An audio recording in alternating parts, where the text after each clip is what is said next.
Good morning, everybody. Welcome back to another episode of the Market Open. Thank you all for being here. It is Friday, July 17th, and we are live with a pretty ugly pre-market. Some pretty disgusting red that we are seeing here on the screen, and it's quite frankly not just affecting the semiconductor stocks, which it has been for the past couple of days. It is now starting to affect pretty much everything. Hyperscalers, software, Mag 7, semiconductors, space. I mean, we are all seeing the decline right here. And yeah, it's it's not pretty. For those that have seen the pre-markets already, it was bad. Overnight markets were bad, and it continues to get worse. Now, there is a reason for why this is happening, and that reason, S&P 500 right there, 744, down about 1% pre-market, is becoming a bit more obvious.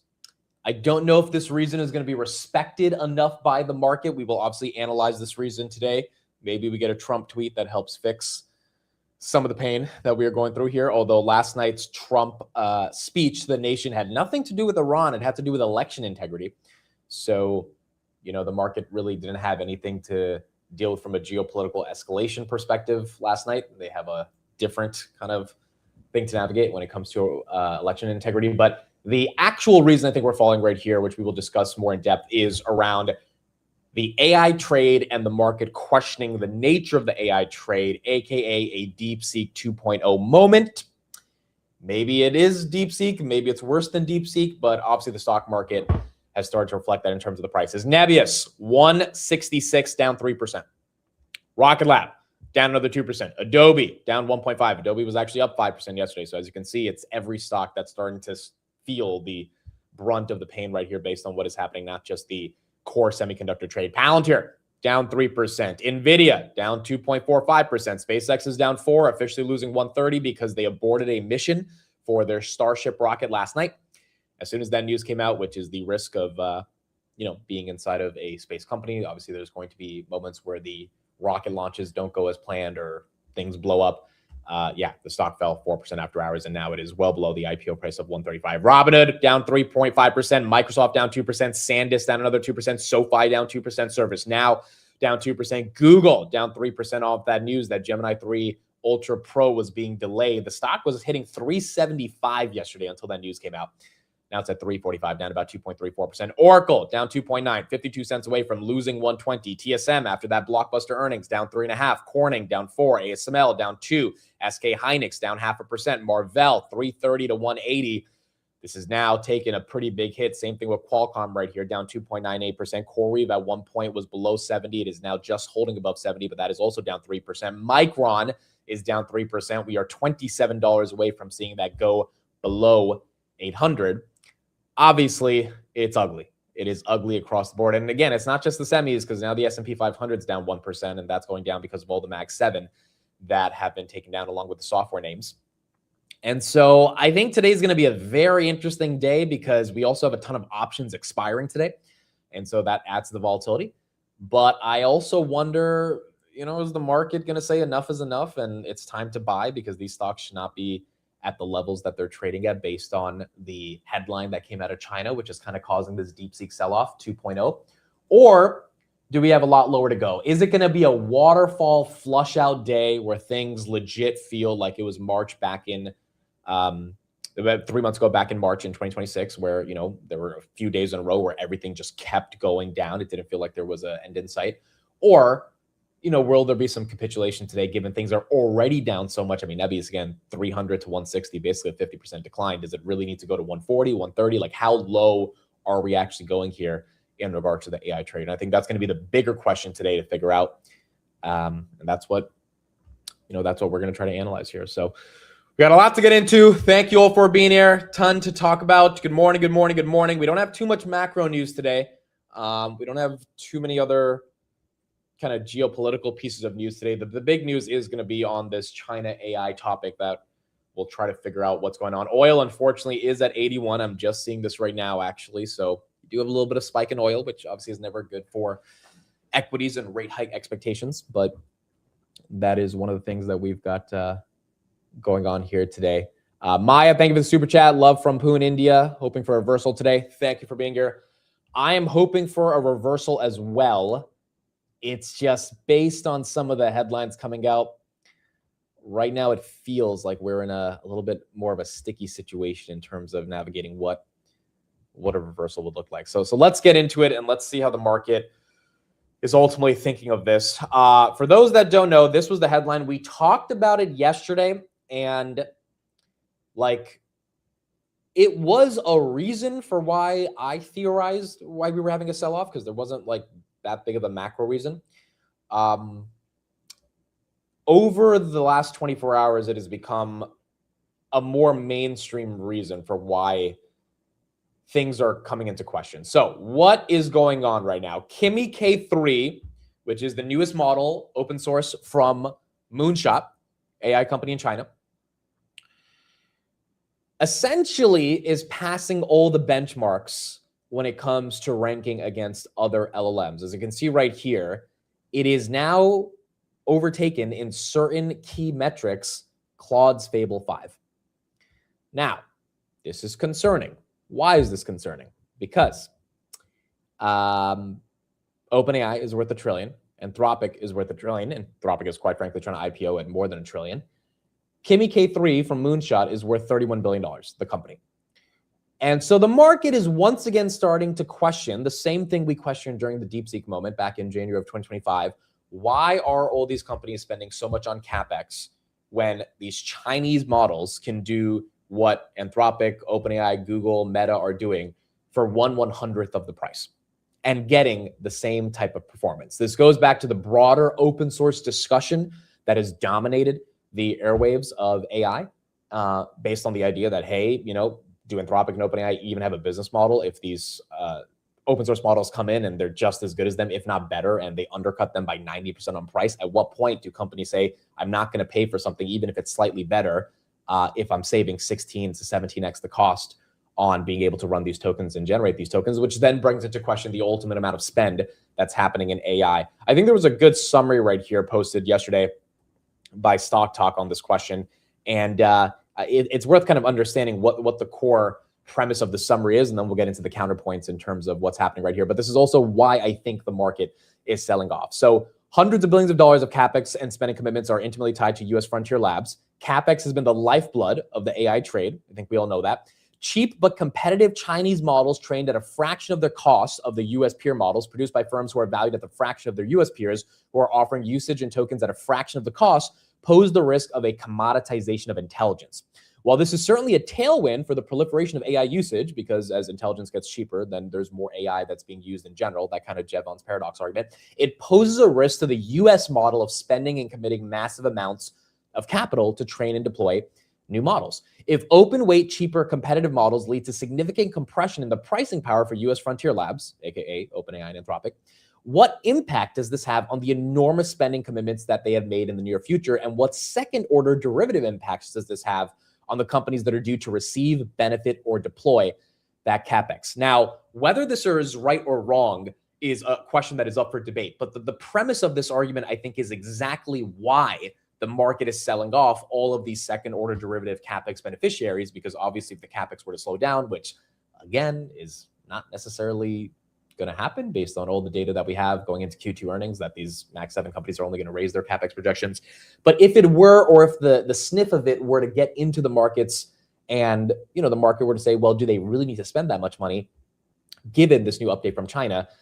That is where we see more of this pain. Now, as a hedge to that argument, it is also very true that the increased usage of AI will require more spending on inference capacity, which could offset some of the compute-related risk in the training portion of this equation. The question is, how does that calculus change if the training front end of this equation has to be reworked entirely? It also may plant seeds for the conversations of improving inference efficiency through innovation, noting that efficiency through innovation conversation had already begun to emerge on an entirely different front with memory stocks several weeks ago, which is why the memory stocks have taken somewhat of a hit. When we are in a momentum-driven period with inordinate amounts of spending that is beginning to jeopardize the profitability of the most valuable companies in history, sometimes all it takes is a small seed of doubt, which is what we're seeing right now from Kimi K3, to change the expectations and dynamics and internal balance sheet considerations, and that seed of doubt can have domino effects, which obviously is very similar to what is happening or what did happen with Deepseek. So right now, I think it's a bit confusing to say the least, because either you're on the side that this is a DeepSeek 2.0 and this dip is not only going to get bought up, but there's going to be so much more compute that the token cost going lower ultimately helps all these companies that are out there when it comes to procuring, manufacturing, and proliferating the use of AI. Netflix, by the way, pretty bad quarter. We'll talk about that, down 11%. This is a much more serious concern, and the lack of spend from the Chinese models will impact the spending commitments from the US models or from the US frontier labs. And obviously that could have a downside effect on all the companies that, you know, people have been betting on, whether it's Micron, Nebius, CoreWeave, Corning, SK Hynix, Marvell, Qualcomm, Broadcom, all of those names, NVIDIA, obviously, they end up taking a little bit more of a hit. My perspective here is I feel like this is DeepSeek 2.0. Now, I don't think I'm smart enough to say that this is absolutely a nothing burger and that this dip will absolutely get bought up. I would imagine that the reason this is happening in China is not because these Chinese models have access to GB300s or Vera Rubins or, you know, any of this stuff that makes them more sophisticated than the United States models that are spending a ton of money to be able to do this, but it's because of distillation. And it's because of their ability to effectively distill these models and, you know, do what they need to do in a way that one could argue is unethical, illegal, whatever you want to call it, but they're stealing the ability for these models to be trained in the United States and distilling that into China and then releasing these new versions of their models at the end of the day. I think this person on X had a really good summary of why, you know, this is not necessarily a bear case. And the argument here is, do you know why Moonshot AI training and inference efficiencies are asymmetric? Because their training efficiencies come from distilling American models. If Moonshot AI had true training efficiencies, they would also show inference efficiencies, but they have no advantage in inference efficiencies because all they're doing is distilling the frontier labs to be able to create these new models. AI CapEx will still continue because if American labs stop training CapEx, then Chinese models will also stop improving. AI progress will have stopped. American companies have never given up just because Chinese companies are trying to stop copy them, which is a really good point, that if the American companies stop spending on CapEx, then the Chinese companies will have nothing to distill. And then two, Chinese models will still consume a lot of compute and GPUs for inference. Inference demand will outstrip training demand anyways, even if there are distilled models. So I think there are, you know, two basic arguments to kind of the sell-off that we're seeing right now in regards to the nature of why the market is so afraid of these Chinese models doing what they're doing. And it comes down to simply that, you know, the Chinese have stolen IP and copied all the time, and that has given them a competitive advantage in certain areas of the economy. When it comes to AI, though, like, they need the Americans to keep investing in order for them to keep stealing, which, whether or not that's ethical or not, is irrelevant. What matters is the American companies will keep spending, and that's, you know, what we care about in the context of this AI trade, which is important. And then number two, inference demand for compute will still inevitably lead to this whole Jevons paradox argument, where if there's less tokens, less cost per tokens, there's, you know, infinitely or exponentially more tokens that are going to be being put out into the ether, which will obviously cost a lot more on inference, which means you need a lot more memory, wafers, chips, CPUs, GPUs, etc. And that is where the chip trade, AI trade, continues to be strong. So what do people think? How are people thinking of this sell-off right here? That's kind of the core summary in a nutshell. Number one is the market is afraid once again of a Chinese model threatening the AI spend, just like they were back in January of 2025. And number two is that those AI fears are ill-founded because you know, the American companies will keep spending.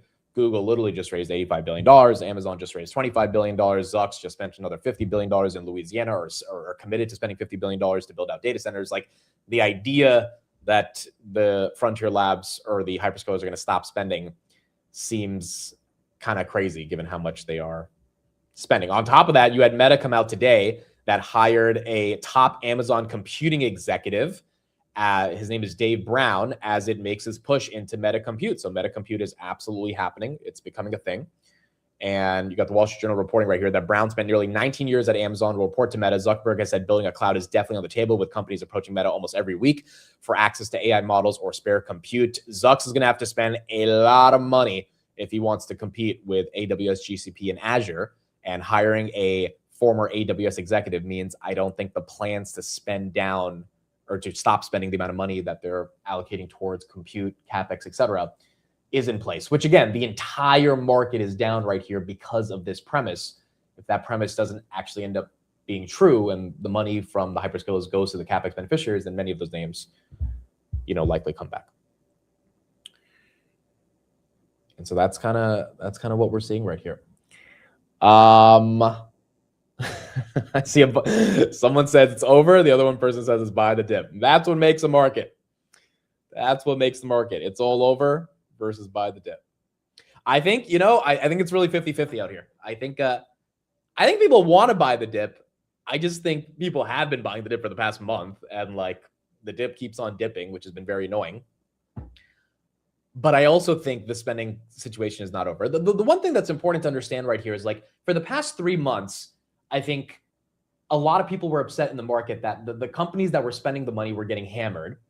The companies that were benefiting from the spend were going up kind of irrationally. I mean, 2-3% every day for a couple months it kind of made no sense. And now it's flipped. The companies that are spending the money are finally getting some level of reversal, aka the CapEx, and the companies that are getting the money are getting beaten down. The problem is that AI trade is so levered towards the companies that are getting the money, aka the CapEx beneficiaries, that if those stocks really take a beating, then it feels more aggressive. Why does it feel more aggressive? Because one of the reasons why this market is being compounded so aggressively, and I don't think this is the only reason we've seen a sell-off. I hate to blame it on just this one singular reason, but it is part of the broader nature of this new bull market with retail, being a big component of it. 1.2 million retail traders in South Korea received margin calls this week. This is 3.4% of South Korea's entire adult population. We already know that 360,000 of these traders on Monday, when SK Hynix fell 9%, which is 25% of the index in South Korea for the Kospi, got liquidated. Now you have 3.5% of the entire adult population that trades receiving margin calls. So the problem is, although the Max 7 and the software names are getting a little bit of a break because, we had the SaaS apocalypse for 3 months that took stocks down 40 to 50% in the SaaS space. Obviously, the Max 7 all fell 10 to 15%. They're now starting to kind of recover, including Apple, which hit all-time highs yesterday. But the leverage is in the semiconductors, in the CapEx beneficiaries. And, semis got up to 20% of the S&P 500 in June. If you were buying $100 of the S&P, $20 of that was going to semiconductor related names. It got so leveraged, so aggressive, so intense that now the downturn feels so aggressive, so leveraged, and so intense. And I think that's why the pain of the S&P being only down 1%, but most of these semis being down 40 to 50% at this point, is kind of the dichotomy between how this market is playing out. And so this is what we're seeing. This is what we've got going on right now. Day Sky says, I live in Korea and it's not exaggerated. It's real and everyone is gambling right now. Yeah, I mean, look, when people are giving up their life insurance to open up brokerage accounts, which is the story we talked about back in June, I mean, it's hard, man. If you're seeing your neighbor get rich every day because he invested in, whatever, SK Hynix or Samsung a year ago and you missed it, and you're seeing your neighbor's neighbor get rich, it's human nature. At some point, you're going to capitulate and you're going to say, I got to get in on this. And it happens to the best of us. But if it's happening to an entire country on an index that didn't move for 5 years, Kospi stayed flat from 2020 to 2026 until, or 2020 to October of 2025, until that October moment where Samsung and SK Hynix started exploding. There was no notion in South Korea of investing in your own country because the gains were in the United States. And now that that's happening, people have to participate, which is what I think we're seeing right here. Adobe, that's down about 2%. Did Nebius dilute this morning? Is this dilution? Nebius secures approximately $775 million in senior debt to accelerate the global expansion of its full stack AI program. Nebius down 3% right there. It was down 3% in the pre-market before this announcement, though. Yes, that's a new one. That's not from an old contract. Nebius plans to recycle the capital into capacity for AI native. The deal was significantly oversubscribed and establishes a template for asset level financing tied to future deployments. Interesting, the fact that the stock is not down even further, because the stock was literally at this range. I mean, it was at 161 actually before any of these announcements came out. 166 now. Now maybe the stock tanks below 160 when the market opens based on this dilution. But my question for Nebius is, could you have done that when the stock was at 300 or 280 or 250? It would have been nice. Rocket Lab is the only freaking stock that actually realized when their stock was at 130, they should take advantage of it. All these other guys now, while the market's falling, are deciding to raise debt. Okay, I mean, that's Nebius dilution. I don't think the street cares that much because the stock's already down. Maybe the street actually took it down 14% yesterday because they expected a dilutive raise coming today. And maybe that was kind of the reason for the more exaggerated sell-off on Nebius yesterday. But there you go. As that one continues to get hit. Cleo Fields bought NVIDIA. Okay, our boy, Representative Cleo Fields, has bought NVIDIA. Not bad. Thank you to Mr. Cleo Fields for buying NVIDIA. He's one of the representatives who has actually had a really, he's what we think is the next Pelosi, which is nice to see. Nebius secures approximately $775 million in senior debt to accelerate the global expansion of its full-stack AI cloud platform. Yeah, so this is not necessarily dilution right now, but it is still raising debt at this price, which means if they're raising debt at this price, at the convertible that this price is at, and a premium to this price versus a premium to the price that they had, less than a month ago, obviously it would have been better if they had raised the 775, when the stock was above 170.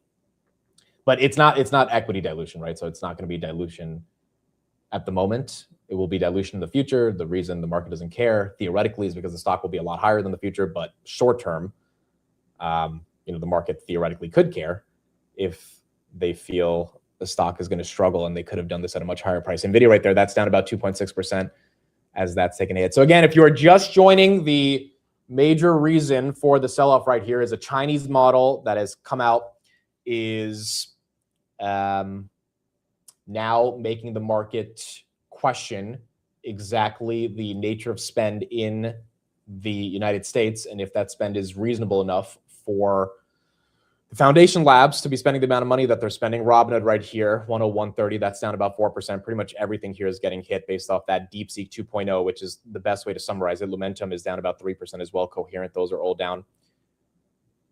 And yeah, I mean, we're going to have to see how much the market actually cares today on this continuing.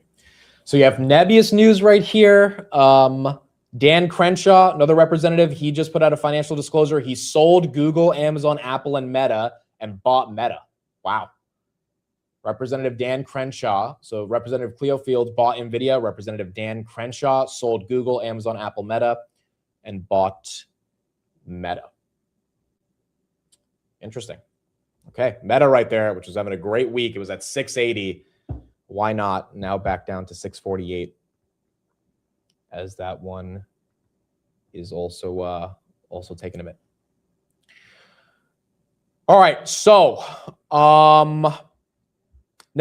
I think we should talk about Netflix. This stock down about 11% right here, as this one is also taking a hit at the moment. Yes, he did sell Meta and buy Meta. That's correct. He sold Meta in April and then bought it back in May. So you have, I guess he traded.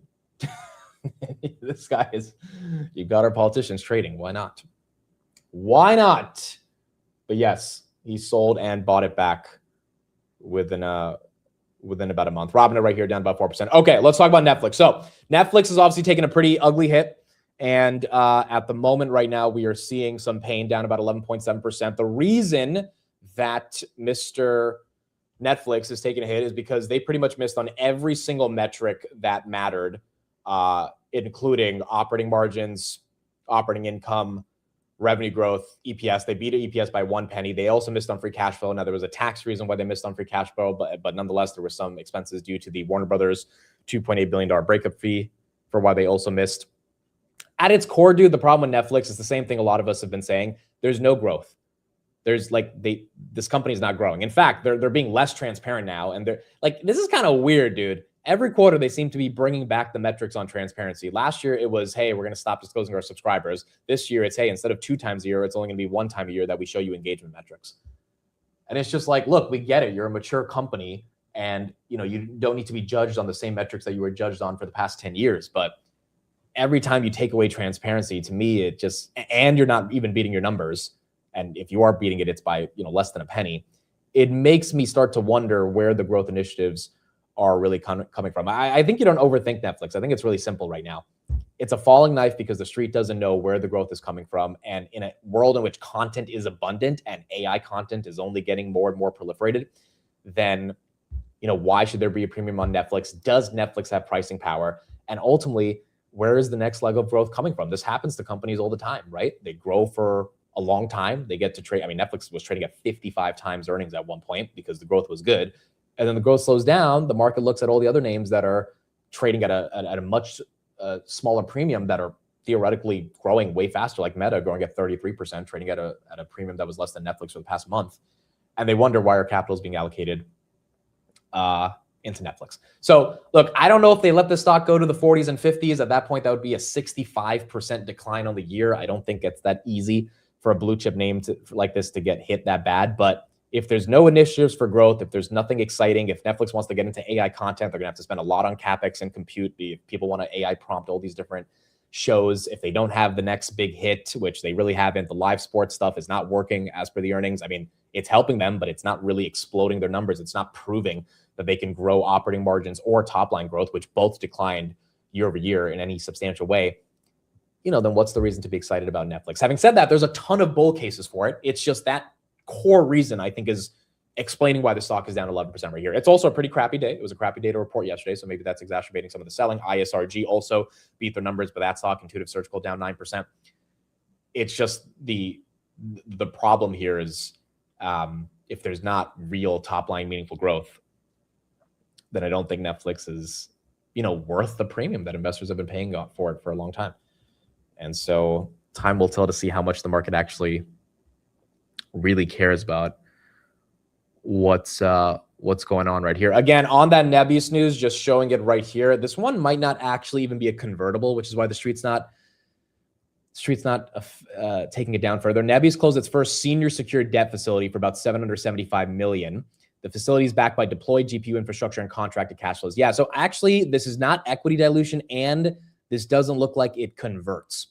Nebius says the financing plus customer cash flows covers more than 100% of the CapEx needed for underlying GPU deployment. They also said it was oversubscribed. So I actually think the stock would be down a lot more if this was convertible and would eventually convert at a higher price at a future date. But because it's only a senior secured debt facility, stock's only down 3%, but it was already down 3% in the morning.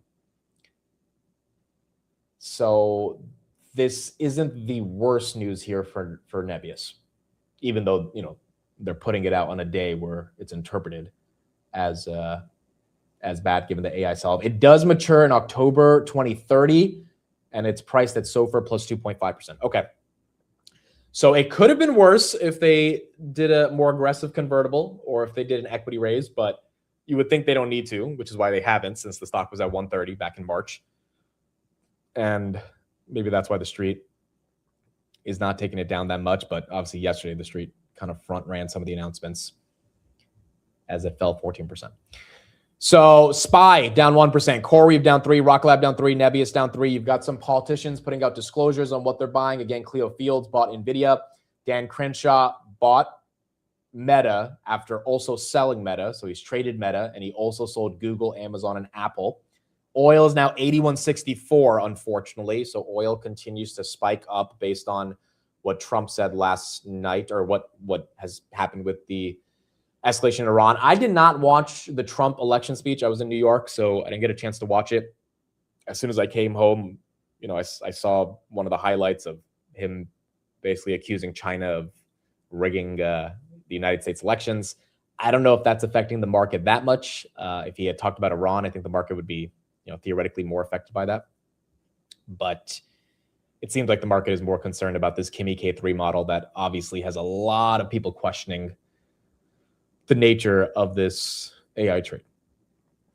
So here's the broader perspective. I see a bunch of comments right here on, do you sell, hold, buy, etc. Look, I think you have to ask yourself a more fundamental question on, let's take CoreWeave, for example. CoreWeave did a few billion in EBITDA last quarter, and CoreWeave has 100 billion in backlog. Has that story fundamentally changed since the stock went from 100 to 70? And has the deal flow they've secured fundamentally changed? And quite frankly, has the AI CapEx build out fundamentally changed? No. Okay, so what happened between 100 and 70? There was a Chinese model that came out that has got the market concerned about AI spend. CoreWeave obviously will be affected if AI spend continues to creep into the fears of the market on if it's going to last or not, because CoreWeave is obviously a beneficiary of that spend. If nothing has changed with the fundamental question of that spend, I don't think a lot of these AI stocks are sells here. I mean, is CoreWeave going to zero? Is Micron going to zero? Is Nebius going to zero? Like, are these names just... Now, maybe they were priced aggressively over the past 2 months, which is fair to say because, many of these stocks went up like crazy. And at, every single day the dip was getting bought up by, it would go down 2%, it would be up 7% by the end of the day. So like that was the level of euphoria and excitement that we were experiencing over the past few months. But that doesn't mean these companies are going to zero. And like the question now becomes, is this time to capitulate and sell? And I just think whenever things get this bad, AKA around that end of week time in March, selling was the worst decision you could do because something happens that changes the narrative, whether it's Trump that comes out, whether it's Jensen that comes out, or whether it's the market just realizing, wait a second, we're freaking out for no reason. And here's why we're freaking out for no reason. And things change. So unless it's kind of simple. Unless the CapEx thesis has changed, I would imagine these are dips that will get bought. Now, they don't have to get bought tomorrow or next week or next month. In fact, many of these names, like a Nebius, are up a lot this year. Micron is still up 150% this year. So, I don't think it's going to 1250 anytime soon again, but I also don't think it has to go back down to 500. So if it consolidates around 800, 900, even 700, 800, that's still up 100% on the year, which is really good. Now, unfortunately, a ton of people got excited about it and bought it way above those prices, and that's where the leverage and all the issues come in terms of the downside momentum. But that doesn't mean the stock itself is broken or is not working or the company is not producing the cash flow and the numbers that they need to produce to kind of justify the numbers that they're putting out. Rocket Lab, when it got to 150, obviously a bit aggressive, right? And so you can point to a name like Rocket Lab saying, look, this was a $100 billion company that's not profitable and is barely doing $700 million in revenue. That did not deserve to get there. And that's taken a meaningful correction. Same thing with Robinhood when it got to 150 back in October, probably did not deserve to be at 150 given the nature of Robinhood's business is still cyclical. And if we were to have a slowdown in trading, Robinhood would obviously have a slowdown in growth. And that's what we saw happen with Robinhood, with a Rocket Lab. But a lot of these other names do have earnings, do have free cash flow, do have incredible growth, do have backlog, do have crazy RPO, do have commitments by all the hyperscalers that are going to continue to spend. So the only reason those names being down 30 to 40% is justified, outside of a reset on valuations, which is more of a technical reason why they should be justified because the market always resets valuations over time, is if the CapEx is slowing down. CapEx slowing down shouldn't have justified Rocket Lab going from 150 to 70 or Robinhood going from 150 to 70 because those trades are irrespective of like CapEx. But Micron, CoreWeave, NVIDIA, Corning, Marvell, all of those trades are deeply, deeply tied to the CapEx story. So the broader question is Microsoft goes down 2% right here. Is CapEx slowing down because of this moonshot AI Kimi K3 model that has forced the market to reconcile with the fact that the biggest AI company in China is worth 100 billion and the most important AI companies in the United States are worth many trillions, and they don't need to spend the same amount that China is spending to be able to produce these models? If that conclusion is yes, then that means these AI stocks are going down a lot more. If that it's just kind of black or white. If that conclusion is not yes, because we need to keep spending, and quite frankly, if we stop spending, then China is not going to be able to distill anything because we're not going to be coming out with new intellectual property to make these models better, then the spending story goes on and the CapEx beneficiaries continue to get some love. And I think that's what we are seeing at the moment right here. Julian says, I invested in Moonshot at 4 billion 3 months ago. It's the fastest private rise I've seen. 30 billion a few months later and probably still achieved. Wow. First of all, incredible investment. But yeah, I mean, if they're replicating a model that's as good as Fable 5, even if they're distilling and cheating to be able to do it, it's probably undervalued at $30 billion. But when Anthropic's trying to push for $2 trillion, it makes you look at the valuation discrepancy. This is what David Sachs said this morning about the Kimi K news. This is concerning. For the first time, a Chinese model Kimi K3 has taken #1 on the front-end code arena and is scoring at or near the frontier on other benchmarks. Meanwhile, America is tying itself in knots. Politicians and bureaucrats are banning new data centers, piling on state regulations, and pushing for new federal agencies to pre-approve frontier models.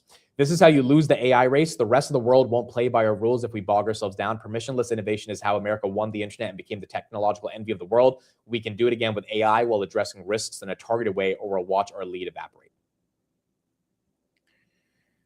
So you've got David Sachs making the argument that, look, it's not beating Fable 5 in every single metric, but in certain metrics, like front-end code, the fact that it's beating Fable 5 is a little concerning because Fable 5 is like really, really freaking good.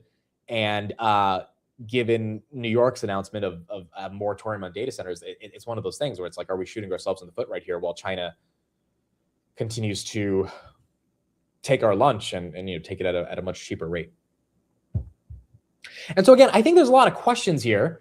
Yeah, as Mamba says right here, Kimi didn't disclose this and said they'll be provided on July 27th when it includes the bill of costs. We don't know how much it costs to train efficiencies aside.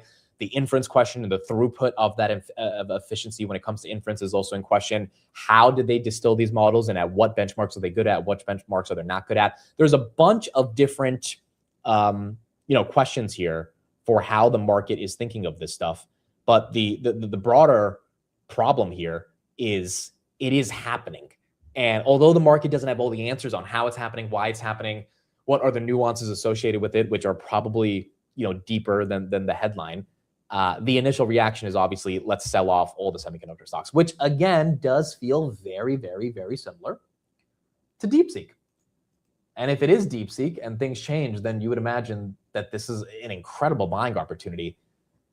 But it's hard to recognize it's Deepseek. I think in January of 2025, the Deepseek dip was a bit easier to recognize because NVIDIA had fallen to $90. And, just one of the core arguments was, even if these Chinese models proliferate, they're going to need a lot of GPUs and compute, which was the kind of core premise for buying the dip back then.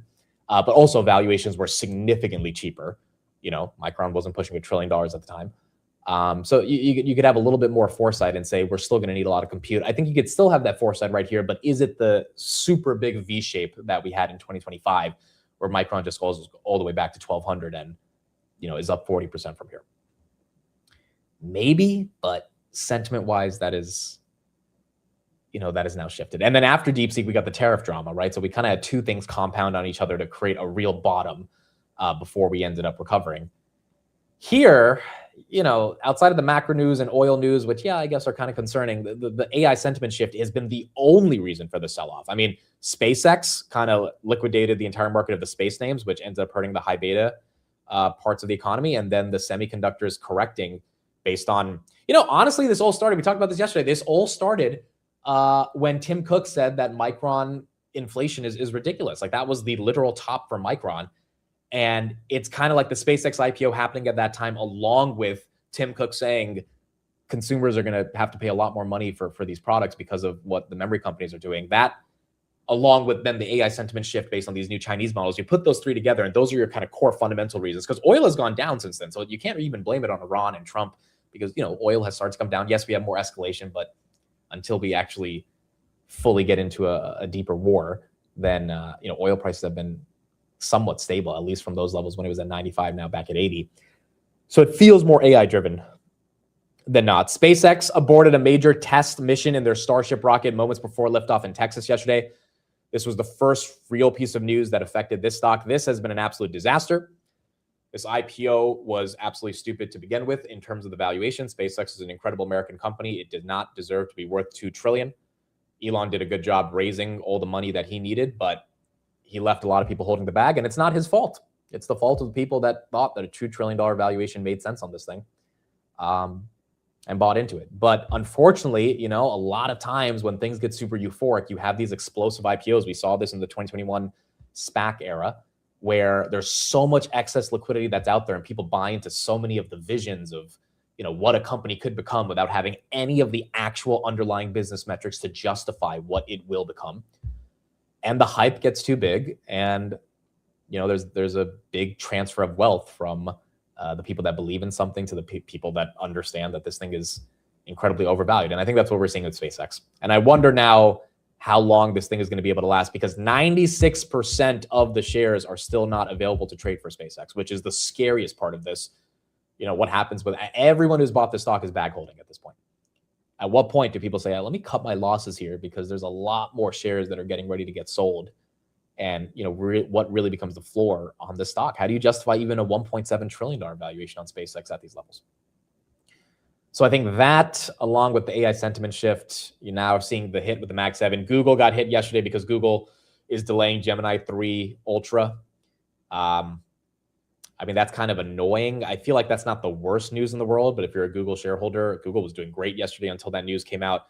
And then, once that news hit the tape, the market started getting concerned about, we're already afraid of AI sentiment, going down. And now you have a new frontier model that isn't able to come out because of whatever internal issues that Google's having. The irony of this is that this is bullish, because if Google's getting ready to come out with Gemini 3.5 Pro and they want to take their time to make it even better, they're going to spend a lot more on compute, a lot more on orchestration. They're going to try to really figure out how to create a phenomenal model to compete with OpenAI and Anthropic. And that's going to require a lot more commitment to spend. Like, spend is the last thing they would cut when it comes to the commitments in order to make a frontier model that's legit. And so ironically, the Google news, the Meta news that we talked about this morning, Meta hiring one of the AWS executives, all of that is actually super bullish for the broader CapEx trade writ large. The biggest problem here is if we get into earnings, which are starting next week for big tech, and any of them say CapEx is going to be a bit light in 2027 or for the end of 2026, which I don't think they will. All the data we have says they are approaching 800 billion of spend. They're doing about 650 billion this year for 2027. Maybe that saves a lot of these AI stocks, or at least saves the sentiment on them. But the weird part is TSM and ASML coming out with their amazing earnings and saying their increase in CapEx wasn't enough to do it. So will the Mag 7 be enough? I think is the broader question here. So we're going to have to see. We are going to have to see, as the VIX is 19. Fear and greed is not even in fear yet, folks. So we are still in neutral. Let's see if we hit fear or later today, if things actually get a bit aggressive. S&P 500, that's down about 1%. We got about a minute until this market opens. Today's going to be interesting. Does the dip get bought? Does the dip keep dipping? Do margin liquidations get a bit more intense right here? How aggressive is the market thinking of the level of downside momentum? Do the hyperscalers get hit today? Because the problem is, if the hyperscalers get hit, obviously the S&P 500 gets hit. The only thing that was holding the S&P up over the past couple of days were the Mag 7, which have had a great week until today. And how bad does this need to get? So it's going to be an important one today. Again, in these moments of uncertainty, I think it's very important to not panic. There will probably be a lot of forced selling today, but this is where you have to ask yourself, where's your conviction? What stocks are you owning for the long term? Are you in a stock for a trade, or any stock because you actually want to own it for the next 3 to 5 years? And has anything changed in the fundamental story around this CapEx build out? Right now, I don't think there's an answer to that question, but the market definitely thinks there is an answer, and the answer is yes to the market. And as a result, the market might end up doing what it does, which is taking some of these names down. Here we go, 9:30 a.m. Friday, July 17th. The stock market is now open.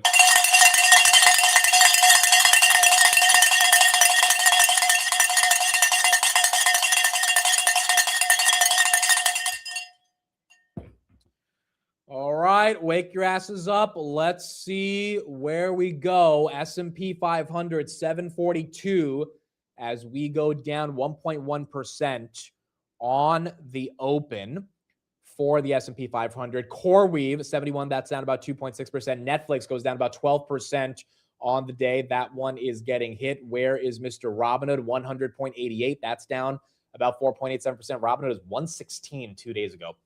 So you've obviously seen Robinhood take a beating right there. Palantir, 131. Palantir's down 2.6%, but it's not really getting hit that badly. So some of the software names are holding up. Adobe flips green. Very nice to see. Some of the software names having some recovery. Even Microsoft trying to get back up to 400. 394 from 390 in the pre-market. ASTS, after that $1 billion convertible note, that stock is up 1%. ASTS actually got an upgrade this morning by B. Riley to 85. So they are a bit more bullish on the convertible notes and, think the company will be able to use it to their advantage. SoFi falls below 17, down 3%. SanDisk down 3%. Oracle down 1.2%. TSM down 4.8%. A lot of these stocks are actually up from their pre-market lows. So you're getting a little bit of a bounce right here.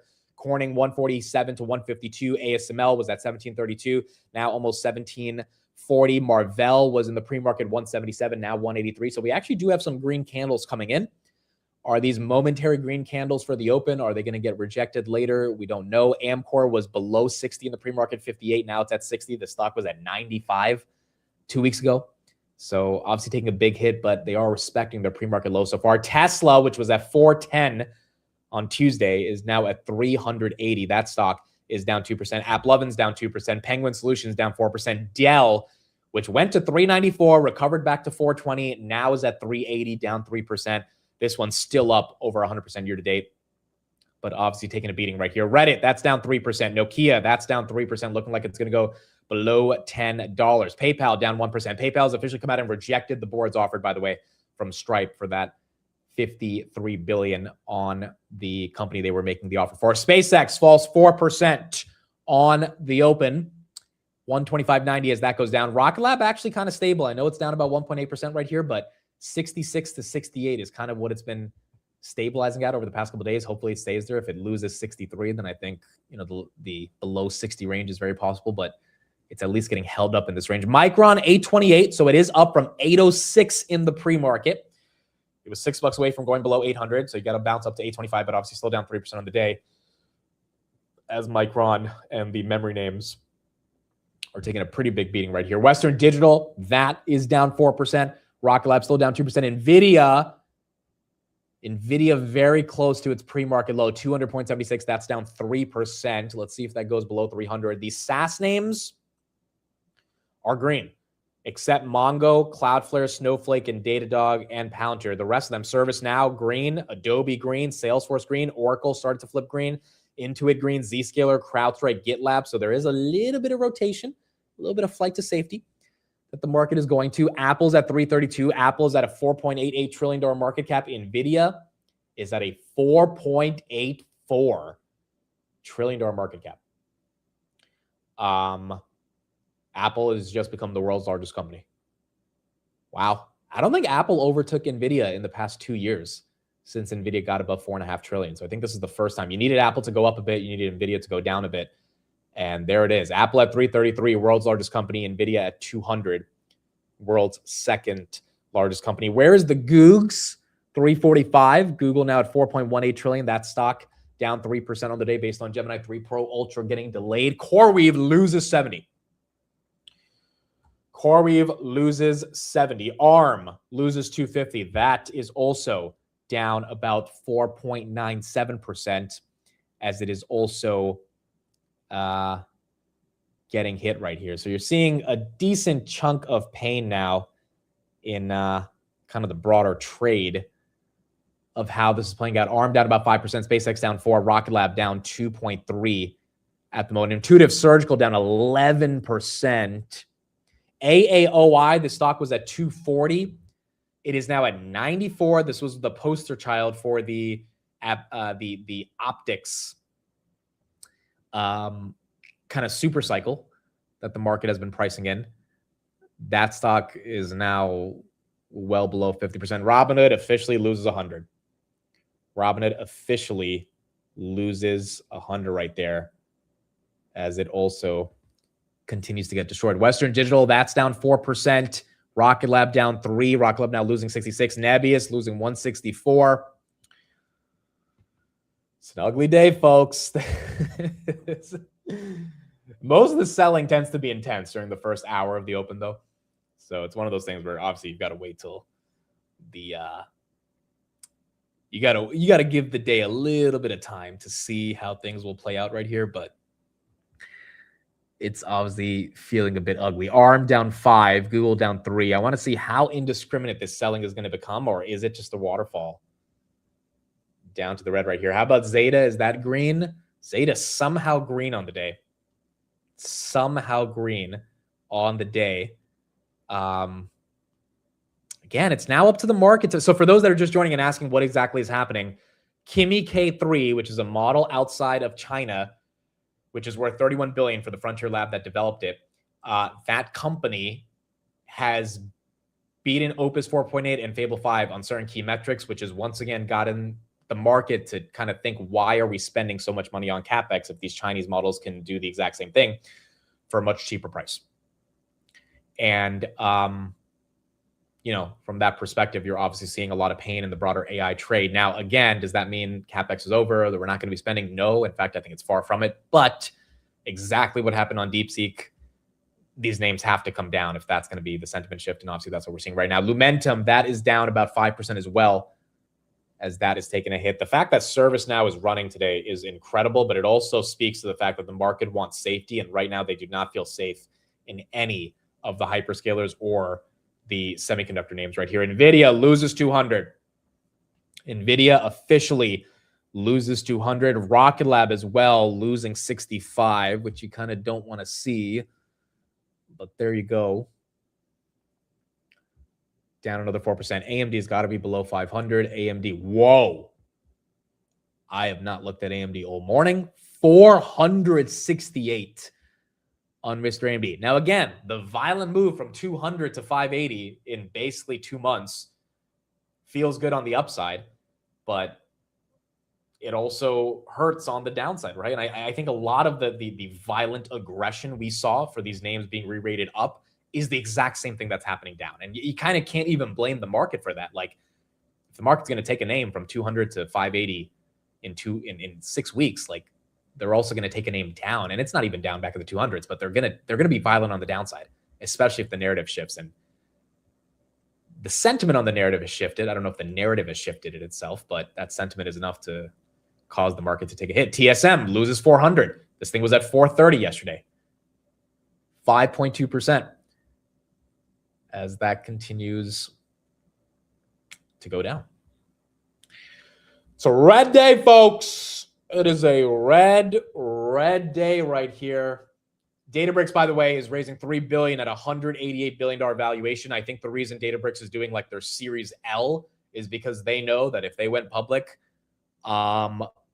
they would be taking a bit of a beating right here. It is not a fun time to be a public. And quite frankly, it's good that OpenAI and Anthropic aren't public, because if they were, you know, we would be feeling a lot more pain right here. Let's get a little bit of coverage of what's going on. Apple now surpassing NVIDIA to take over the largest market cap in the stock market. And we did hear from the IEA today saying this has to get resolved. PPI, because oil prices had come down so much. So how much stomach is the administration going to have for high oil prices? President Trump lately has dismissed it. You know, he says he's playing for something bigger here when it comes to Iran. And we haven't seen the kind of spike like into the 100s or anything on the higher risk. But to your point, we're well off the low 70s, which is where we were. And the journal today saying the jawboning is not working nearly as well on gasoline. Yeah, I mean, 90 is the danger zone, in my view. That's the kind of elevated range that it starts to really bite. And we're showing here, Apple is looks like it's slightly ahead of NVIDIA on market cap. You know, they'll go back and forth. It's an abstraction, but an interesting one at this point. Apple got some analyst love today. I think it was. Yeah. Apple did get a bunch of upgrades this morning as well. Oil still at 81. Again, the other issue right here is the South Korean leverage that we talked about in the morning. Fastly also getting some green right there. 1.2 million South Koreans have been issued margin calls, which is 3.4% of the adult population. Bloom Energy below 200. That's down 4%. Amazon below 250 right here. So when you put that together with this Kimi K3 model, you just have a lot of corresponding compounding factors that is creating the downturn that we're seeing right here. Broadcom, ugly, down 3.7%. Qualcomm down 2.7%. I mean, it is a complete flush out across the board on the semi names. I don't think there's a single semiconductor name that's down less than 3% here. Oh, where's Intel? Intel's got to be holding maybe 90, below 90. Intel 50 cents away from losing 90. The stock was at 140. Obviously, this name has made a lot of people a lot of money. The problem is for the people that got in above 100, it's a complete reversal right here. Now, again, Intel, for example, is one of the names that even now is still expensive to me. I mean, it trades at 80 times forward earnings. It was trading at 120 times forward earnings at one point. Like, this one really never made sense, but you kind of gave it a premium because it was like TSMC of America, national security, yada, yada. All those qualitative arguments start to go down the gutter when the reality of the numbers steps in and the market's just like, why are we paying this type of a premium? So I think that's kind of what we're seeing right here. I don't know if, the flush out needs another 20, 30% on a lot of these names, but that initial 20, 30% happens based on the market just saying, hey, maybe enough is enough. SK Hynix right there, that's down 3%, well below that IPO price. And it was at 192 on Tuesday. It's significantly lower below that. EOSC, that's down 3% after getting a Golden Dome contract this week. So even the government contract's not really helping some of the high beta names. Tesla loses 380. Amcor loses 60, down 8. Elf, Nike, Shark Ninja, and Cheesecake Factory are up on the day. T1 Energy down another 5%. Salesforce is up on the day. A lot of your safety plays are green versus the semi names. Artish here, thank you for the super chat. I feel poor, so here's some money. I appreciate it, Artish here. Thank you for the super chat. I think many people today are feeling the brunt of this pain. Shopify holding up. It's down 2, but again, Shopee, this thing was at 94 a month ago. So what's actually happening? What's happening is the SaaS apocalypse that destroyed software in the month of April. I feel like that's happening with the semis. And the SaaS apocalypse was ugly for someone who's in SaaS, more than semis for my portfolio. Like, it was ugly. Palantir, Reddit, Shopify, Zeta. It was very, very ugly. For semis now, I feel like it's just happening in the same way. It's just the SaaS names didn't run up this year. They were already up from their historical multiples, and those got compressed because of Anthropic killing SaaS, which was the narrative. The semi names didn't have a multiple. They got a crazy multiple in June, and now they're compressing. So they're still up a lot year to date, whereas the software names are not even up year to date. Like Palantir is not even up year to date. So many of the software names haven't even really given you any positive returns, which is why their downside was so devastating, because it's like there's nothing even green about them that you're losing. You're just getting more red. For the semis, you're losing a lot of the green. So at least if you got into AMD, below 460, or Intel, which just lost 90, below 90, or Nebius below the 150s, you're still up on the year. But the problem is, obviously, when the hype was the highest, most people got into the semi names well above these prices. And, now obviously they're taking a massive beating right here. Robinhood, 8% down after 10% down yesterday. That's a 20% decline within less than 48 hours, as Micron is officially heading back to its pre-market lows right here. Micron is down at 809, and now we got to see if it will continue to lose this 800 level. I think Trump's speech was also a catalyst for this whole of Asia and London session. Possibly. I didn't look into the speech too much, but if the market interprets Trump's comments around election integrity as something that's going to question the results of the midterms, there's obviously going to be a lot of confusion there, potential stagnation on the results, which is never good for markets if they don't have any direction on what's happening politically in the country. So that could be part of the reason why the international markets are selling off certain stocks, which is affecting the American markets right here. Nvidia now down 4% on the day. Palantir down 3.5%. SpaceX down 3.5%. But more than Trump, I genuinely think that this Kimi K3 model is what's really scaring the market. I feel like it has to be, because as much as we want to blame the Iran war and stuff, like, it's not really spiking oil to the level that would cause this type of panic. Oil is still well below where it was at the height of May, even though it spiked up over the past couple of days. So you would kind of think this is more of an AI sentiment driven issue. At least that's what I think. But it's kind of hard to determine it right here. Why is SoFi down? Well, SoFi could be more around oil. Remember, when oil prices go up even slightly, rate hike expectations go up rate hike expectations going up means that, SoFi goes down because they need rate cuts. This is what Noto has been very clear about. Having said that, if it's not about rate hike expectations or oil, SoFi is also just high beta. It's a heavy retail name. Millions of shares are traded on this every single day through retail. And if today's a bad day, you'll have people selling off their SoFi. Just like you have people selling off their Rocket Lab or their Zeta, which is now going red, or their ASTS, NVIDIA, ServiceNow just flipped red on an ugly day. Insurance stocks are green.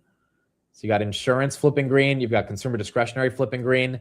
Anything semi or high beta related. Penguin Solutions, the stock was almost 90 a week ago. It's now at 60. As that's down 7%.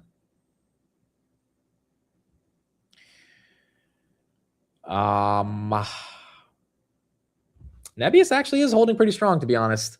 168, only down 2% on a day like this is actually not bad.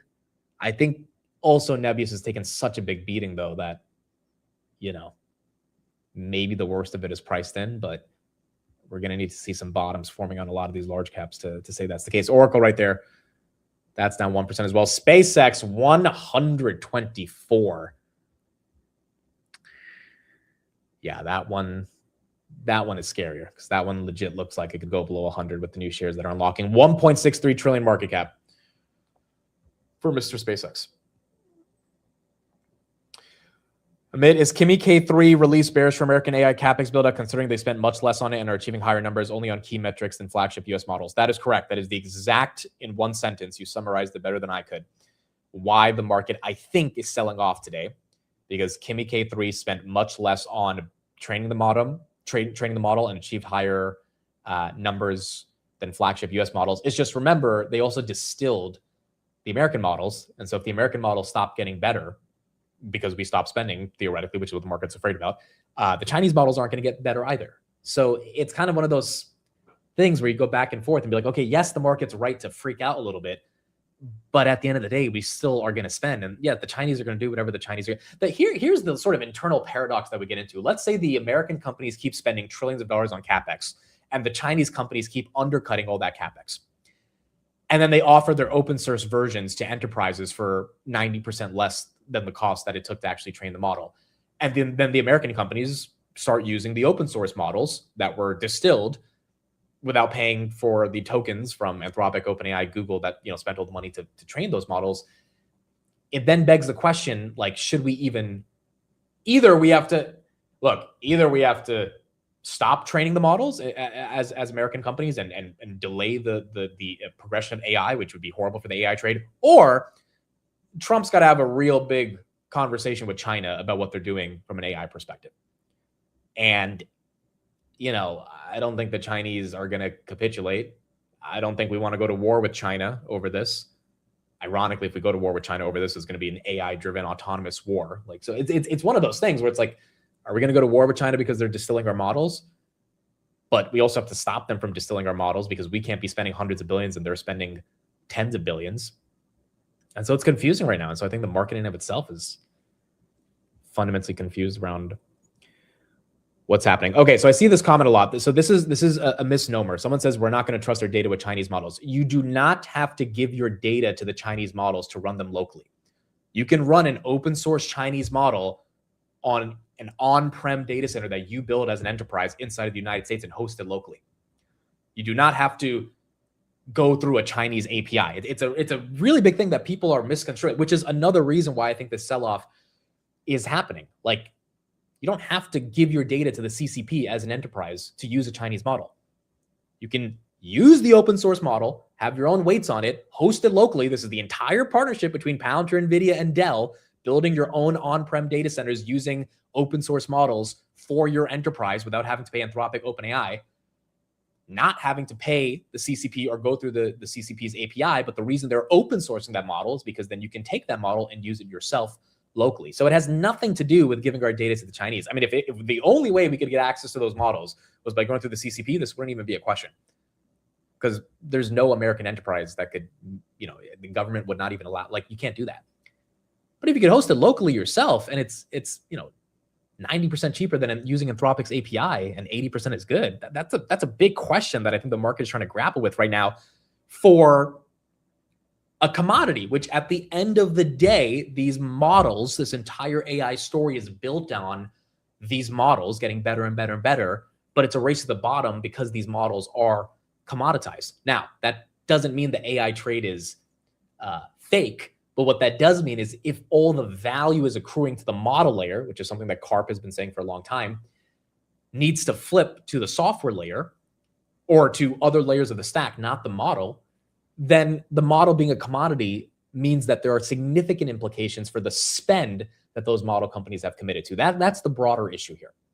Doesn't mean that you don't need NVIDIA chips or AMD CPUs or memory from Micron. It just means that the model companies that are committed to spend all that stuff, their incentive to keep spending it as Microsoft falls below 395 is in question if the open source models gut the pricing on what OpenAI and Anthropic are charging.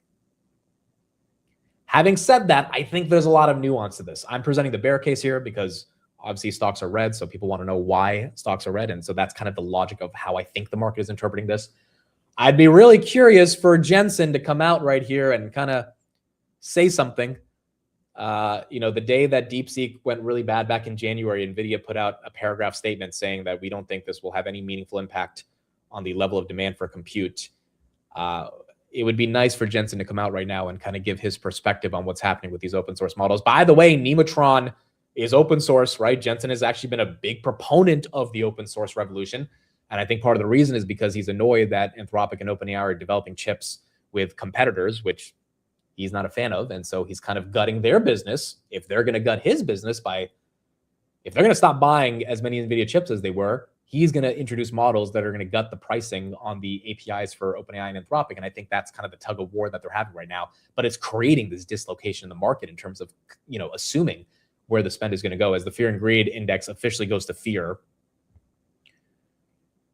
And now we are at 36. Mike, thank you for the super chat. Here's my copay for group therapy. Appreciate everything you do on both the good and the bad days. Mike, thank you, man. I appreciate it.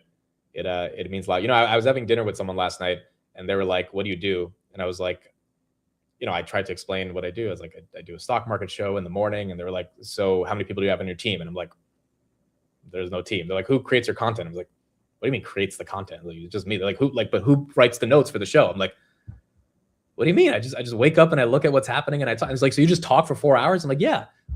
You just talk for 4 hours. I'm like, yeah, there's a chat. And I just talk to the chat. And we just yap for 4 hours. They couldn't believe it.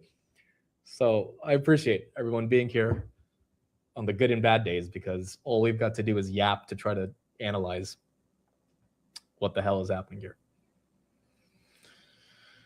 That's what we got. It was not a date, dude. I was at a business event. Goodness gracious. It was an event. It's not a date. If it was a date, I would have made it sound way cooler, dude. It was a business event, and I was explaining myself to somebody. Qualcomm right there. That's down 2%. Marvell down 3.2%. Amcor down 6%. It was not a business event hosted by Grindr. You guys are legitimately crazy. Legitimately crazy, dude. I wouldn't have gone if Grindr invited me, I think. Anyway, no, it was actually by Autopilot. You guys know that app, Autopilot, that lets you follow people and their stock stuff? I was actually on a panel for their event. So it's a fun event. Shout out to the Autopilot guys.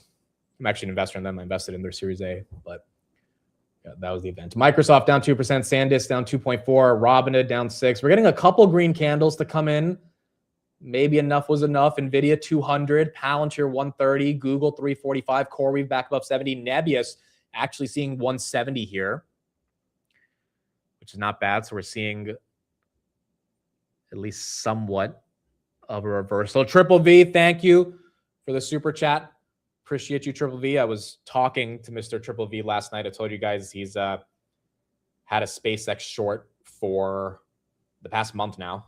And obviously it's done very well. He's also had a short on space in general. The funny thing about this is, so Triple V called me back in June. He was at a bar on like a Saturday morning. It was like a beach bar or something. And he overheard a guy saying he's taking out a margin loan to buy Planet Labs.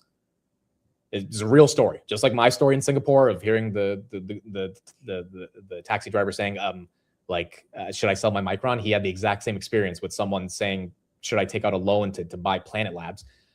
And that's when he went short space, completely went short space, because he was like, all right, it's over. It's a bubble. Like there's way too much excitement in the space race. And literally that was a week before SpaceX IPO. That was the top. That was the literal top. And on Micron, my experience with the Grab driver saying, hey, should I sell Micron at 1100? That was the top. It's like sometimes this shit gets too euphoric. Now, it was a short-term top. Doesn't mean these names are never going to come back to these levels. But in the short term, that euphoria gets a little too aggressive, right? And so that's okay, right? Like, I think part of us had so much uneasiness over the past 2 months. Definitely my portfolio. Part of it was a little bit of jealousy because I was not heavily levered into the semi names. And so it was kind of annoying seeing them go up 5% every day. But it was also one of those things, it was like, this is not normal for them to go up 5% every day. Like, you can be a little annoyed that you didn't get into these names, you didn't get into Micron at the lows, but you can also be rational enough to be like, hey, NVIDIA supplier can't have better margins than NVIDIA and get away with it. They can still do well. They can have their stock go up a lot. But at the point where they're now approaching Meta's market cap and they're a customer of Meta and they're having better metrics than Meta, like it's not making any sense. And so I think the uneasiness that many of us felt over the past couple of months, seeing these AI names go to, I mean, even if you were heavily levered into these AI names, I think you felt uneasy. One of my friends who's super heavily levered into Micron has been selling for the past few months, and he's in options, right? He's not even just in stock. So there's an expiration date on his position. But he's also felt like enough is enough. Like, at what point am I being too greedy and saying, like, look, I bought it at 400, it's at 1200. Like, I need to take some profits, right? And so the fact that that unwind has started to occur is healthy. Like, it's 100% healthy. It's just violent as hell, which is kind of what we're seeing right here. Why not? NVIDIA is also a supplier. Yes, but NVIDIA GPUs have a moat. Micron's HBM does not have a moat. It's a commodity. The thing is, we are in the biggest AI build out we've ever seen. So there's a massive supply demand imbalance, which is causing Micron to have these gross margins. But that's not a function of their product being so good. That's a function of not having enough supply. NVIDIA gets to charge the prices they charge because people have to pay it because the product is just that good. That's why the story has made sense. That's why they became the most valuable company in the world. When a supplier gets to dictate the flow of capital on consumer electronics that the entire world depends on, computers, laptops, phones, based on one component inside of those products that get 90% margins, like, at some point, the market wakes up and says, is this sustainable? And I think the market has rejected that. Now, again, doesn't mean Micron has to go to zero at all, but it does mean it needed a reset. And Micron could very well get back up to the highs. Just needed a reset before that happens, as AMD right there hits 475 down about 5%. And I think that's, I think that's what we're seeing right here. Synopsys also taking a big hit. That's down, wow, 8%, 380 on the day, as that continues to go down. Why is that Micron's fault, though? They don't control demand. I'm not even saying it's Micron's fault. I'm not even blaming Micron. I'm saying that the situation that led to this massive supply-demand imbalance. I mean, if I was the Micron CEO, I would also charge 85% margins, right? But the point is, when you do that, there are certain things that happen within the nature of the trade that I think come into deeper question. And I think that's what we're seeing right now. I don't think that means the trade is over by any means, because we still going to need a lot of memory. But I think it also means the multiple kind of, and then, you had Bloomberg come out a week ago and they said we're going to have a memory oversupply by Q2 2028. Is that going to happen? I have no idea. But then you have CoreWeave hedging their memory allocation, which, again, it's not bearish for them to do that, but it begs the question, why are they doing that? Are they also seeing some of the same signs that other people are seeing around an oversupply? And just the sniff of that is enough to compress the PE on a traditionally boom and bust business, right? And I think that, along with all the other different macro stuff that is going on, has led to the red that we're seeing. Nebius flipping green is actually really nice to see. The only Neo cloud that's green here today. So at least Nebius not going quietly right here as everything else. NVIDIA 202, CoreWeave back up above 70, Micron now 850, up from 806. So pretty big reversal right there. And then Netflix still down about 9.7% as well. Wouldn't you agree that it's extremely likely that U.S. would not allow usage of Chinese-made U.S. models, especially for large companies with national security implications? Yes, but you don't need to, again, send your data to the CCP to use the Chinese models. You can host them locally. It's a big misconception that people are having in this trade. And the market does not have that misconception. If the market knew that these Chinese models would never be able to make their way into the U.S. because of national security implications, I don't think we would see this red. The market understands that you can host Chinese open source models locally on-prem, which means the data stays within your own cluster of GPUs, doesn't go back to the Chinese government. And if it's 80% cheaper, that is where the hesitation, I think, is coming in from how the market is thinking about this. Michigan data, do we have consumer sentiment today? That might be actually why we're seeing some of these green candles right here. Let's pull this up. Consumer sentiment is 54.4 versus 50. That's a beat. That is a beat. The street likes it. Seeing some green candles come in right here. But boy, we're expecting it to be 51, 54.4, well above expectations. And that would be the best reading since 56.6 in February of this year. If we look at current conditions, very similar. We're expecting a number a bit below 49. Hasn't been above 50 since April. 54.9, that'd be the best read since March of this year. If we look at expectations, it was the only one coming in that was above 50. We're expecting 51.9. It comes in at 54. 54 would be the best read since February when we were 56.6. Now the inflation numbers. 4.2 is the 1 year, 0.2 less than expectations, 0.4 less than a 4.6 in the rearview mirror. 4.2 be the lightest since March when it was under 4%. And finally, the long read on inflation, 5 to 10 year, expecting 3.3. It is 3.3, and last month was 3.3. And those reads, well, we also had January and February. So the low read of the year was March at 3.2. We're getting a bit close. If you look at yields, they're down across the board and curve flattening. So the steepening cycle, which was so aggressive from 624's 24 basis points to earlier in the week touching almost 42, seems to be over. We dip below 40. And do remember, both maturities are down for the week in terms of yield, minus 9 basis points at 412 for a 2-year, and at 452, down 4 basis points for a 10-year. A 10-year hasn't closed under 4.5% since July 6th. Sarah, back to you. Okay, thank you, Rick. It's good news on consumer sentiment, and the survey says it was pervasive across the population, age group, income, wealth, and even political party. So a lift in sentiment probably due to the lower oil prices we've seen over the last few weeks.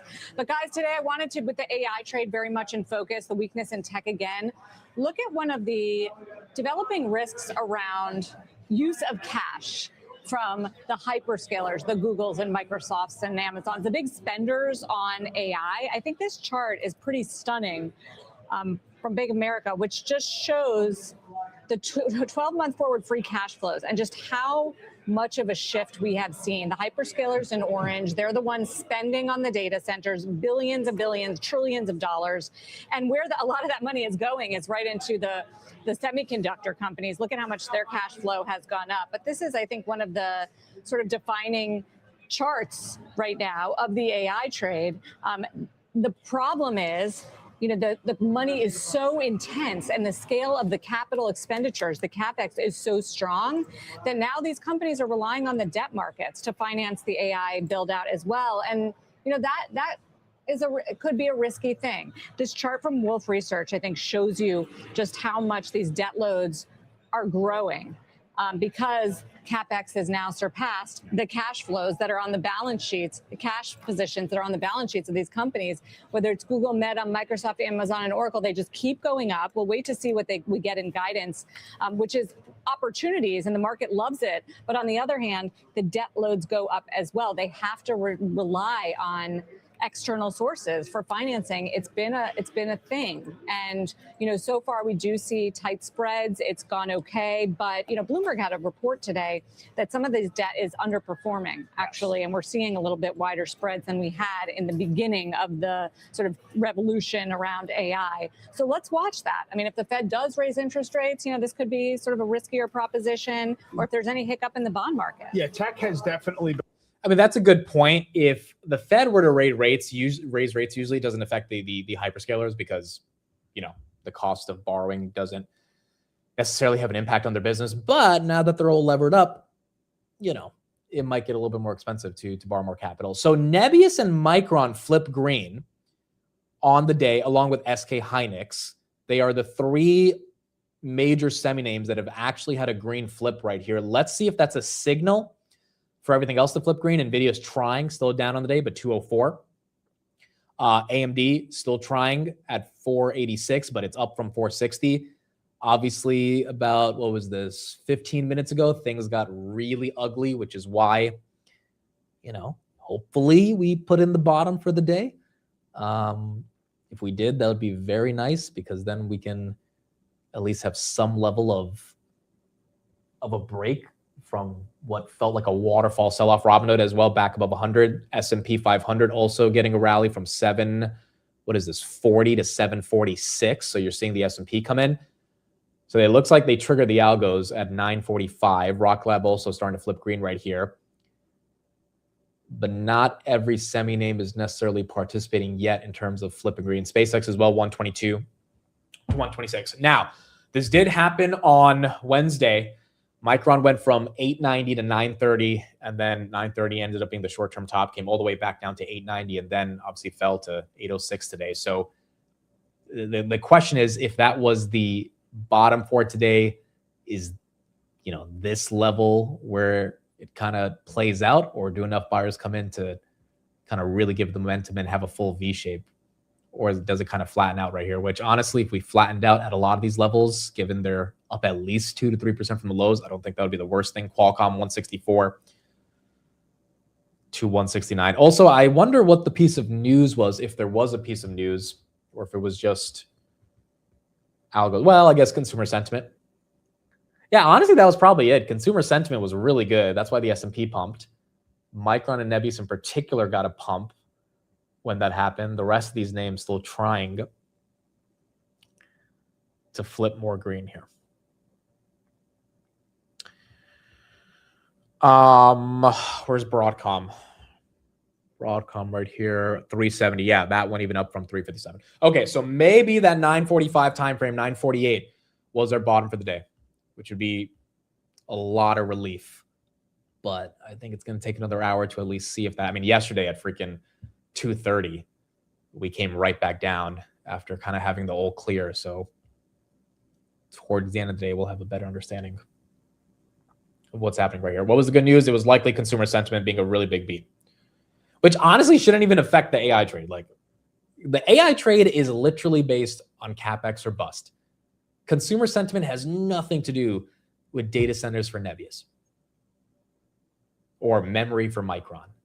I mean, Micron has, people could stop buying consumer electronics for the next year. Micron has plenty of memory to sell to the hyperscalers. So it would make you think twice if consumer sentiment is really the reason there, but it is a jolt of a reason for the broader market, and that's probably helping the semiconductor names right there. NVIDIA trying to go for 205. Trying to go for 205. He's trying to find a reason for everything. That's why I'm here. That's why I'm here. It's not always the perfect reason, but if you don't have a reason, then, or you don't even try to find a reason, then what are you doing? Trying to, analyze what could be happening right here. ServiceNow. It's funny. Meta's actually flipping red further. Look at that. Meta's down 5 as the semis are trying to flip green. It's almost back to like it was a few weeks ago, where hyperscalers and software goes red when the semis go up.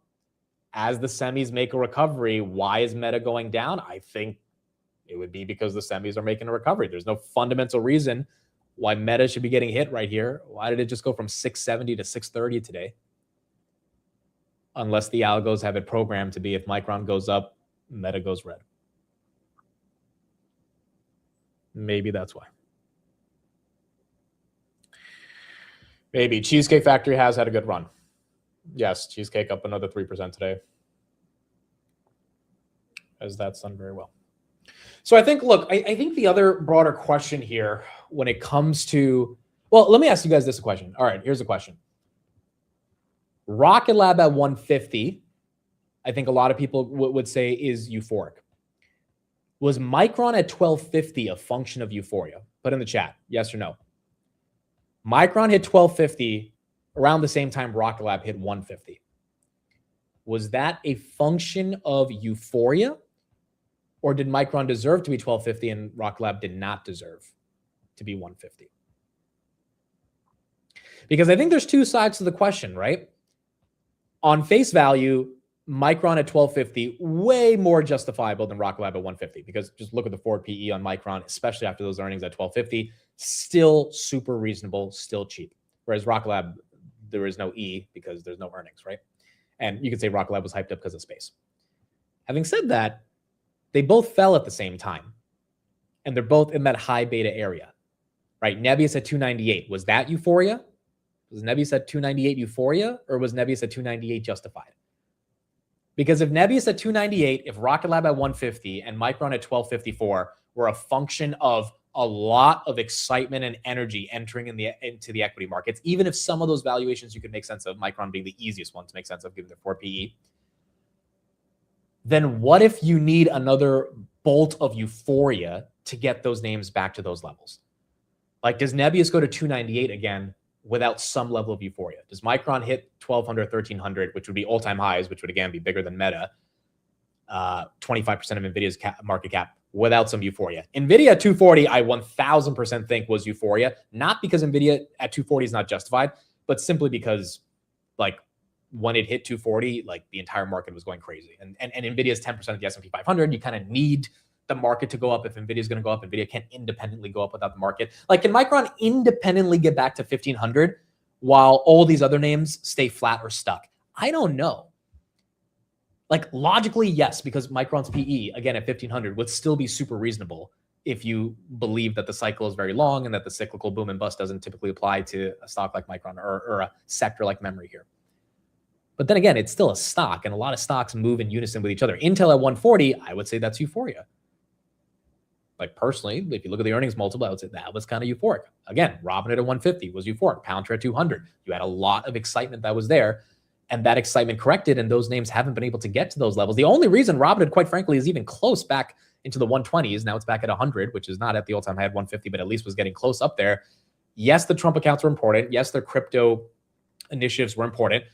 But Q2 was super euphoric. Robinhood's going to have the best numbers they had in history in Q2 because option volumes were crazy, zero DTE contracts were crazy, all the semi stocks were going to the moon. Like, when you have that much level of excitement, it's really good for brokerages like Robinhood. So why did Robinhood recover from 70 back into the 100s? I think it's part of that euphoria coming back, which begs the question for these semi names to get back to their all-time highs, for Broadcom to get back to 490. Does it need that level of excitement?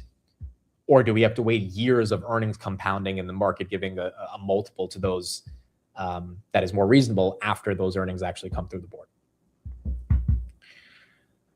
I think that's what we got to see.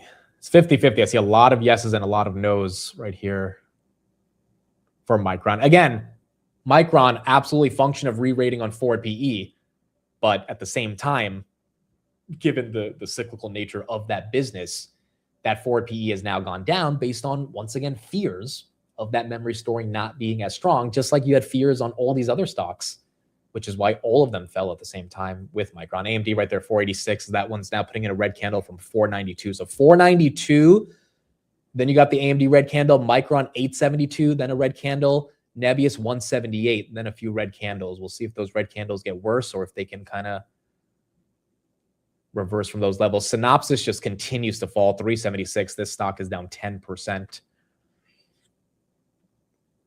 on the day. I feel like it's just a sentiment shift. We've seen how fast that can happen. Yeah, and that's a really good point because Meta sentiment shifted within a week after Meta Compute came out.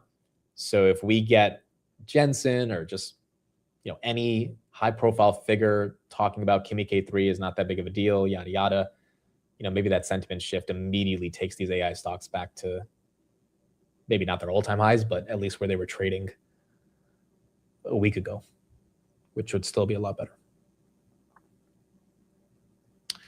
How is Kimi K3 bearish for the hyperscalers? They have revenue growth. If pricing pressures on the LLM creates cheaper CapEx, isn't this good for their net profit? Yes. However, you're 100% right on that. However, a lot of the RPO from the hyperscalers is OpenAI and Anthropic.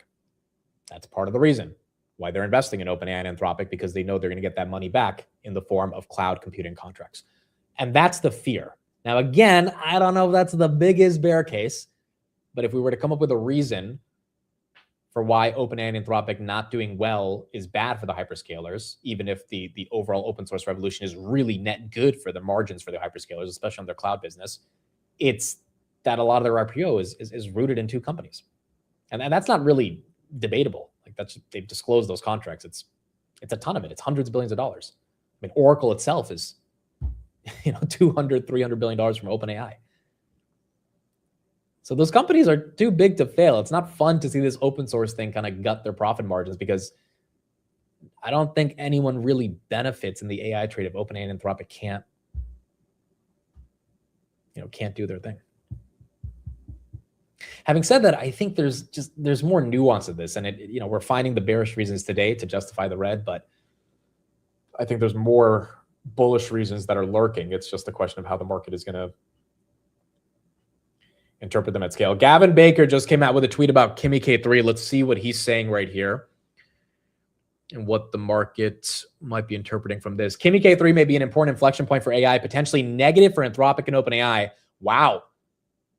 This is the first time. Gavin Baker is a very early investor in OpenAI and Anthropic. So when he speaks about them, I listen carefully.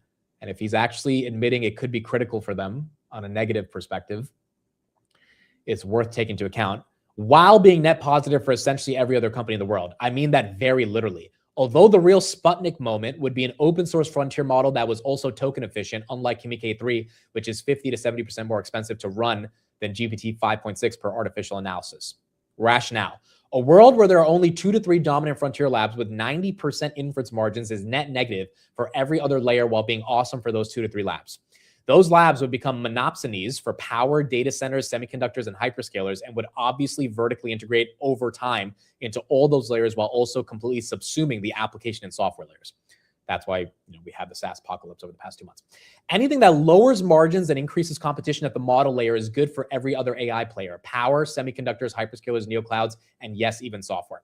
This is why Jensen is so supportive of open source. An open source model requires the exact same amount of compute to run as a closed source frontier model for a similar size and architecture.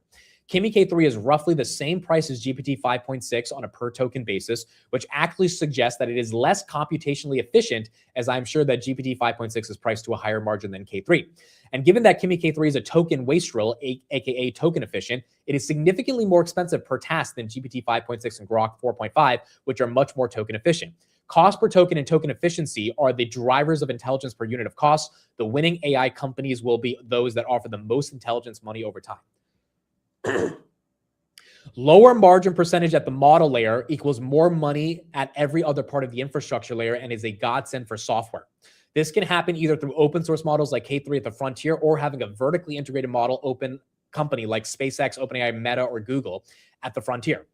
SpaceX, Meta, or Google at the frontier. Both outcomes result in a lower margin percentage at the model layer, as vertically integrated model companies don't really care where the margin comes from. This is why it was so painful for OpenAI and Anthropic when Google was right there with them for a model competitiveness perspective, and why Grok 4.5 and Muse 1.1 were just as important as Kimi K3. The reason Kimi K3 is only potentially negative for Anthropic and OpenAI is the point that Claude and ChatGPT products that harnesses may be more important than their models today. And 2, the hypothesis that they have much more advanced model checkpoints internally that are already being used for RSI. In the latter scenario, the RSI even reaching a few months ahead of other labs might be enough to cement a permanent lead. Time will tell on both points, and likely fairly quickly. The caveat would be that since Kimi K3 is not token efficient and therefore actually more expensive than GPT 5.6, we may need to see a more token efficient open source model at the frontier, or see Grok or Muse at multiple points on the Pareto frontier for this potential risk to Anthropic and OpenAI to play out. And I am sure they will both vertically integrate as quickly as possible while continuing to product harness and strengthen the things they have shown over the last 8 months.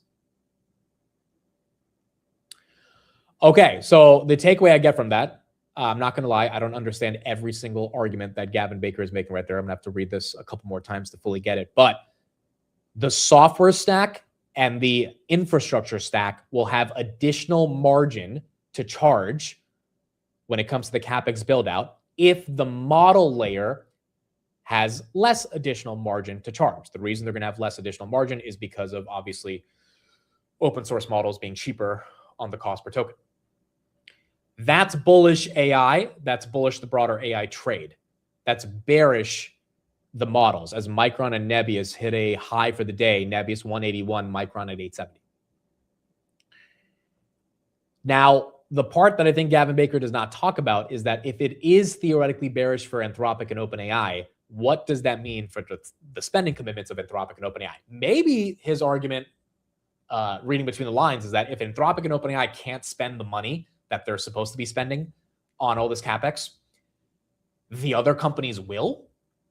So, like, if Anthropic and OpenAI are projected to spend, I don't know, $1 trillion over the next 5 years, if they can't afford to spend that much, or they're going to be spending half of that, which is, you know, bad theoretically for the AI infrastructure build out, but that half gets shifted to a different party that ends up spending, which theoretically can't necessarily be just the Chinese companies. It would have to be the hyperscalers that take the burden of that responsibility. Then the spend will still be there. It will just shift from one part to the other,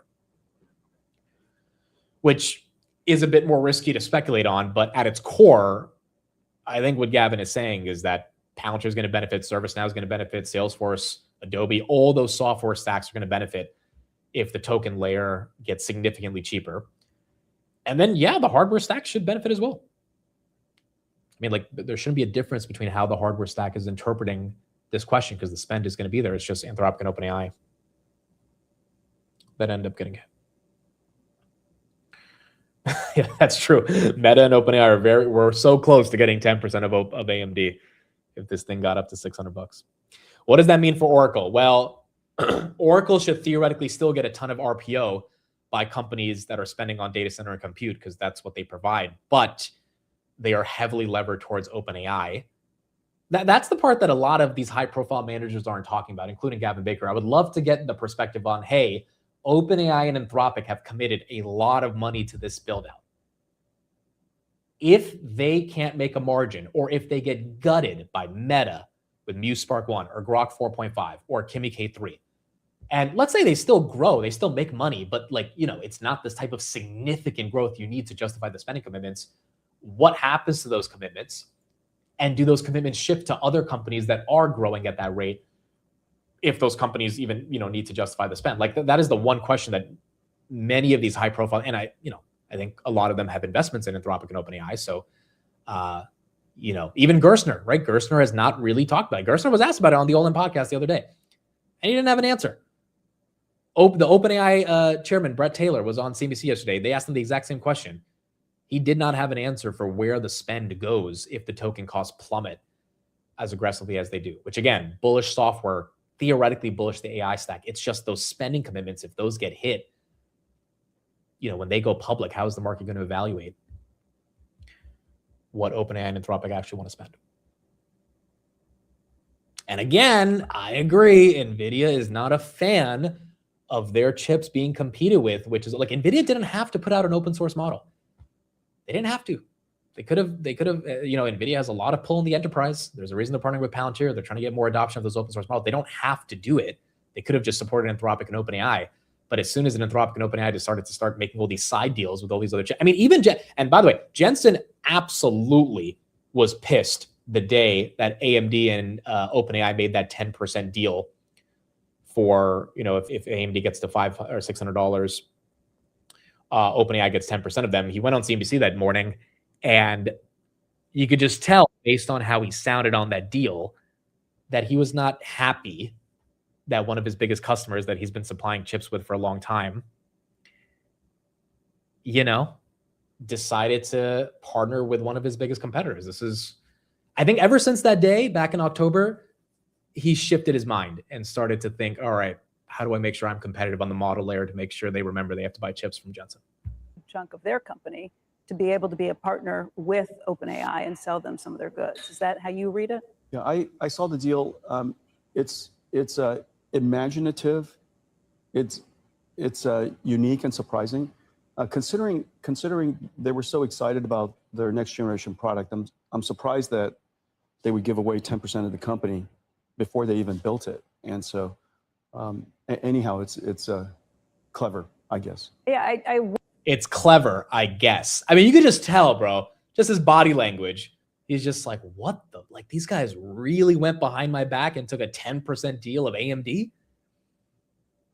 And I think now the push on Nematron is like, okay, your model's a commodity, buddy. My chips are not a commodity. So you can go try to get chips from somewhere else. But if you're going to try to undercut my margins, then guess what's going to happen to your margins? ServiceNow trying to flip green, Rocket Lab as well. It's 68-17. So look, I mean, I feel like now that the worst of the selling theoretically could have happened 20 minutes ago, we should at least stabilize. If we actually end up reaching those levels that we hit at 9:30 again at some point in the day, then that means Micron would have to fall another $70 from here. Nebius would have to fall $20. Like, that would be pretty aggressive. You would think that's it for today, but it's still pretty early on a Friday. And so time will tell through the rest of the day to see if this actually gets that bad. I think a lot of people are questioning if these bounces are real because we've had multiple of these bounces all week, and towards 2:30, 3 p.m., they end up all collapsing. I mean, Micron yesterday was the clearest example from 9:30 back to 8:90. So I guess today is going to be another question as options get ready to expire in a few hours. If that's going to be the case. Gerstner said people will still pay up for Frontier and look at Anthropic's revenue growth, which is wrong because this is before people started rationalizing spend and Chinese models got good. 100% agree. Gerstner just said people are going to pay for really good models. And, you had Chamath come out, who started his own software company, and said, we don't need to pay for something really good. We can pay for something that's just good, not really good, if it's 90% cheaper. Like, the CFO is going to have a real conversation with the CEO and say, dude, like, does it really need to be that good? Look at our expenses here.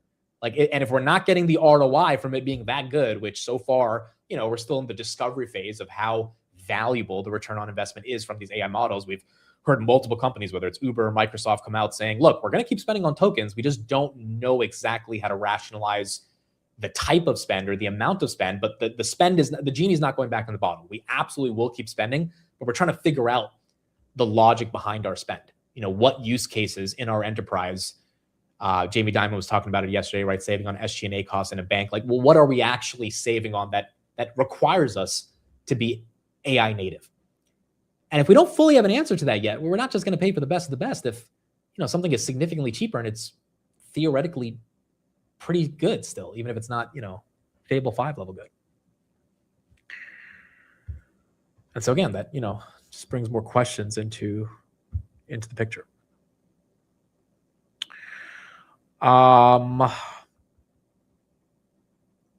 Cost is going to be a major factor in what's gets adopted fast as well. I agree. Again, the one reason I think it's hard to turn super bearish in the midst of seeing the red is that, and this is Steve and I were talking about this yesterday on Basis Points, the CapEx is committed to. So as much as we want to get bearish and find whatever reason to get upset about for the red, the CapEx is committed to. In 20 days, we are going to find out how much the CapEx is committed to, and the hints that we are seeing is that it's going to get even bigger than our wildest expectations. Now, if it doesn't, that's when things really get confusing, right? Like, if Google comes out and says we're low, if any of the Mac 7 say we're lowering our CapEx expectations, that's gonna be a different question. And I mean, I don't know, dude. If there was a call sheet bet on that, I would take the yes, they're not gonna lower their CapEx projections. And I think it would be easy money, because I would imagine, given how much debt they're raising, they're not lowering their CapEx projections. But if they say anything that's like, hey, we're going to keep spending what we're spending to what we've committed to, but we're going to reevaluate next year and see what we're doing. If there's like sniffs of weakness or just like, hey, just Google CFO saying we might have to reevaluate different questions next year. Meta's projected to do 220 billion. If that comes to like 195, like these are all things I think the market's going to pay a lot of attention to, because every incremental dollar that's not being spent by the Mag 7 is not going into these CapEx beneficiaries. Which brings up a broader philosophical question of AGI, right? Like, when have we reached a model that is so good that it has justified the past 5 years of this entire build out and it has officially become artificial general intelligence? Like, that's another question that I don't think we have the answer to. But obviously we've got to spend a lot to be able to theoretically get to that answer. And if we haven't gotten to that yet, but we still have ambitions to get to that, then, the Mag 7 will probably keep spending. But in a few weeks, we'll have likely a better answer. Jamie Dimon, he's live talking about something. Let's go to this real quick, and then we'll keep going from there. The inflation numbers were good yesterday. And again, the other thing about numbers, you dig into these numbers. I mean, really dig into them, and I wouldn't give them too much credence. They kind of have some consistency month by month, but the actual numbers themselves, I think Kevin Walsh is right to say, let's look at how all these things get calculated, and which ones react to, and how you weigh and balance them. I would not be a buyer, and part of it is interest rates. Inflation. I mean, even if inflation was 2%, the 10-year bond should probably be at 4.5 or 4 to 4.5, and the short rate should be at 3.25 or 3.5, and they're almost there today. So I don't understand what the upside is, even if you think inflation could go to 2%. And it's been over 3% for almost 5 years, and went up to 4 now recently because the gas price coming down. It may very well tick down, but being an economic historian, I can't take out of my mind what happened after the Great Recession of '74. Deficits were less, guns and butter, because the Vietnam War was over, was away, and it climbed from 3.5% to 5% to 7% to 9% to 11%. And you could say, well, oil is a big component. There was the oil crisis of '73 and then '80. Yes, that is true. Or, unions were more powerful. All these reasons, but it didn't stop. That was Wilfred Frost sitting down with JP Morgan CEO Jamie Dimon on his Master Investor podcast. The full episode will be out, by the way, on Tuesday, about an hour-long episode. Wilfred is here at Post 9, though. Lucky us to discuss. He's also a Sky News anchor, CNBC contributor, longtime partner. We miss you. We're so happy to have you back. Thank you for having me, guys. Honestly, it always feels like coming home. Yeah, so you talked to Jamie Dimon. Indeed. And what was your takeaway? That theme, that line that he said last week after earnings is as good as it can get. Obviously, they had these blowout earnings. I think he applied to the equity market as a whole, but also the bond market, as we heard in that clip, that we're kind of last chance saloon in this sort of moment in time. Jamie Dimon basically saying we're late cycle bull market. Now, Jamie Dimon has been a doomer for a long time, but his argument here, based on what he just said, is that earnings might not be able to get better than what the expectations currently are. And on the S&P 500 broadly, I kind of try to push him on that. It wasn't as explicit a kind of line as we got on the bond market there. And he said, look, there's lots of great individual companies. But when pushed, it was a similar theme, as he was with earnings, as he was clearly there on the bond market. Yeah, I tend to think that he goes for the negative. He has made a lot of warnings in the past about, things like private credit, and you always have to pay attention with Jamie Dimon. He's sitting on top of the biggest bank. But on storm clouds, he's warned about the bond market for a long time and about the effects of, the unwind of quantitative easing and stuff like that, the high debt loads.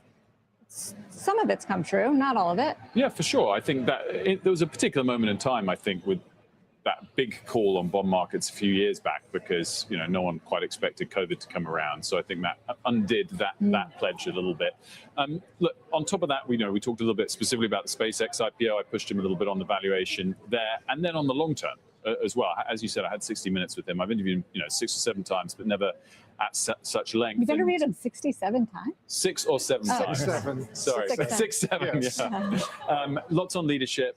Lots also a bit on the UK as well, and New York, and what the leaders there are doing in light of course, a new prime minister in the UK. And he talked a little bit about the loneliness of leadership as well, which I've never heard him open up about, as well as what flashed before his eyes when he had that near-death experience in 2020. So he told you in confidence who the successor is going to be? 6-7. That's how you know it's a red day. We got 6-7 jokes on CNBC. That's how you know it's a red day. Meta getting clobbered here, down 4.5. But Micron and Nebius really leading the charge back. Same with CoreWeave. Maybe these green candles are picking up momentum here. SpaceX down 4, SoFi still down 2. Intel stuck, got rejected at 96. Nebius got rejected at 182, but it's making a run for it. Micron just pushing forward at 877 right here as it continues to get a bigger move. Mitt, do you think memory is dead? No, not at all. Absolutely not thinking memory is dead. This is now a question of risk to reward. I don't think the thesis has ever been that memory is dead. We're going to need so much memory in the world of agentic inference, even if Anthropic and OpenAI are not the ones leading the frontier models. But risk to reward, right? Buying Micron at 870, 850. What is the reward on taking the risk? Is it 1250? Is it 2000? Is it 1500? Is it a short flip to 950? Like, I think the other broader question is, if you're buying a semiconductor name right here, are you willing to buy it for or hold it for multiple years versus multiple months? Like NVIDIA feels like it can be held for a long time. Can, I don't know, Western Digital be held for the next 5 to 7 years easily without feeling like there could be a hiccup in the story of that company that takes it down? Or SanDisk, right? Or any of these other picks and shovels plays, the AAOIs of the world. Having said that, if something takes down the picks and shovels, I feel like it takes down the large cap semis as well. Like, it's not like NVIDIA, Broadcom, and TSM are outperforming. They're not going down as much as the other picks and shovels. But like, if the semi trade itself has a sentiment shift, then everything gets hit, which is what we're seeing right here. It's just, it might be easier from a risk reward calculus on holding some of the larger names that have more competitive moats over the long term versus some of the broader suppliers. It used to be multiple days to make money. That's true. Sometimes it would just be multiple days. Amid, if AI model tokens are less expensive, would that mean less compute? No. From my understanding, it would be more compute because you would have more usage of the models, right? So if tokens go from $1 for 100,000 tokens to 10 cents for 100,000 tokens, you're just going to need more and more compute because you're going to have people exponentially running more and more token generation, which is good for the semi-stack.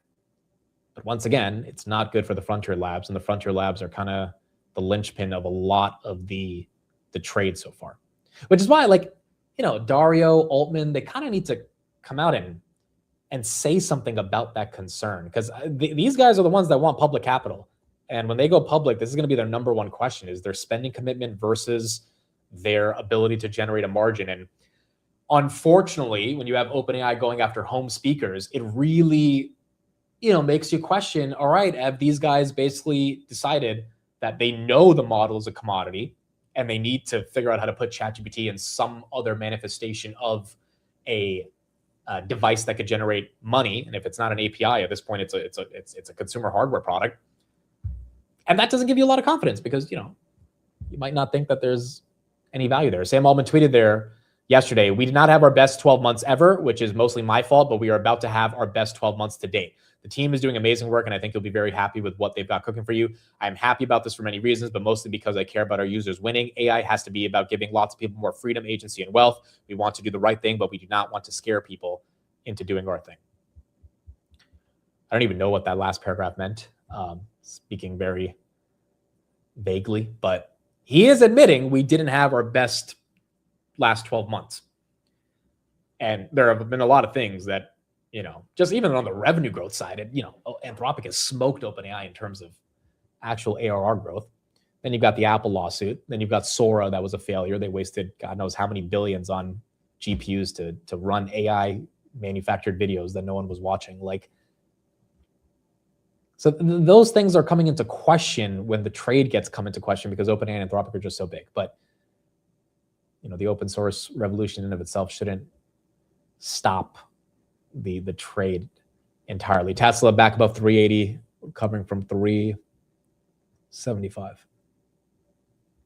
GPT Soul is pretty amazing. 5.6 Soul is incredible. And the reason 5.6 made so many headlines over the weekend is because it's way cheaper than Fable 5. And it's really good. Which is why, Anthropic extended access to Fable 5. Dylan Patel says Kimi K3 is amazing. What they did with an extremely talented small team, strong research in RL and data helps make up for the compute deficit. It's noteworthy that Chinese companies are freely able to rent GPUs outside of China, which makes a lot of the export controls moot. So basically, Dylan Patel is making the argument that these Chinese companies are renting GPUs from like Singapore, for example, and that's what's allowing them. That's another question that I'm confused about. How the hell did Kimi K3 get access to even if they didn't need as much compute to train the model, they still needed some compute. And obviously, NVIDIA GB300s are not in China. So it also begs the question how they're getting access to these models, which is also why I think Jensen is saying, hey, like, if the Chinese companies are going to rent compute from somewhere else, we might as well be able to sell it to China if everyone has the access to these models anyway.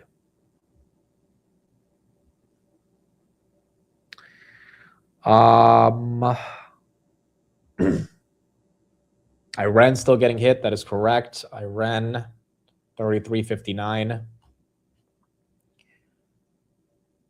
As that is also down 6%. Iran is down. So Nebius is the only one that's really getting the recovery here on the day. CoreWeave, very small recovery, but the other neoclouds kind of just getting demolished here. Cypher, Iran, all down about 4 to 5%. Did anyone buy the Netflix dip at all? Should have went short, dude, or bought puts. I was pretty convicted that this thesis was falling apart, but at $70, it was also like, all right, it's already down 40%. I feel like I kind of missed the downside move. So buying puts for an extra $3 didn't seem like the best risk reward. But if anyone did go short on Netflix here, you've obviously done well over the past 2 weeks. The problem is I was convinced I've always been bearish Netflix, to be honest. I've been bearish for like the past 5 years. I was very early to being bearish years ago. Now I feel like my bearish thesis is kind of showing itself to be true. The problem is Netflix is not going to zero or anything, right? So you can't be bearish when it's down 40% and being like it's going down another 40%. Like, that's not how it works. The time to be bearish was when it was at 110 from a stock perspective. I've always been qualitatively bearish on Netflix as a company. But now that it's already down from 110 to 67, I don't think it's going to 47. I don't think that's happening. So I actually don't think buying the dip here is crazy. I really don't. And if you bought it at 72, at 67, it's $5, right? That doesn't make too much of a difference. So I do think there will be dip buyers coming in here. I just am really confused about how this company is going to grow. Like, my initial thesis 3 years ago was YouTube has all the content. Netflix has to pay too much for content. That's going to be bad for their growth. The problem is they started having some really banger shows over the past couple of years, and that helped them grow. But what we've seen in 2026 is, content has become abundant, and they just haven't been able to get a hit show. And the fact that the thesis can start to eviscerate as quickly as, hey, we have a few months of no really good shows or content and the growth slows down is kind of crazy that it's that fragile. This is Netflix we're talking about, right? I mean, this is a $120 stock down to 60. It's incredible that it can get cut by 50%. Actually, it was a $140 stock at the highs. Now it's 70, so 50% reduction. But that is kind of what happened here for this year. Isn't that Tanner's take? When I was on Tanner's show yesterday, I heard his take on Netflix for the first time. I've never heard him talk about Netflix. So I didn't realize we both agreed on it. because I've never really loved the Netflix thesis, but yesterday he kind of had the same argument. Having said that, I do think more people will be likely to nibble at these levels. Did I say convicted? I meant convinced. I meant convinced, not convicted. Although I did have conviction. S&P 500 now flipping red from that high of 747. So we're seeing the red candles once again come in. Amit, is Meta down because of a single article? What article are you talking about? Because I would love to know the headline that's taken Meta down. I've been just as confused as you this morning for why Meta's down 5%. I'm chalking it up to if the semis start rebounding, Meta starts going down, because all the hyperscalers historically this year have gone down when the semis go up, which is, again, so stupid because they're the ones spending the money on the semiconductor names. Like, I don't think the semis have to collapse, but they shouldn't be going up only because the Mag 7 are going down. Like, it's just so weird. Like, they should both be able to stabilize. Both of them shouldn't be going to the moon, the Mag 7 and the semis, but one of them shouldn't be dumping for the other one to go to the moon. As Micron gets some ugly red candles right there, 880 to 863 within like 2 minutes on Micron. Nebius as well, losing 182 to 177. So you're starting to see some of those candles come back. But Meta 634. Something about negative cash flow concerns. I don't know if that was the article to do it. There's been plenty of concerns about Meta's free cash flow. I mean, the fact that Meta was 680 yesterday and today it's at 630 on basically the only news you could say is Meta hired an AWS executive, former executive, to help run their cloud computing business, which I guess is bearish because that means Zucks is ready to spend on CapEx. And CapEx is apparently bearish for the hyperscalers, as it has been all year. But then why are the semis down? Like, semis should be going up if, this Kimi K3 thing is stupid then, if Meta is going to keep spending on the CapEx. Like, this is just, there's so many narratives that are fighting with each other to go back and forth.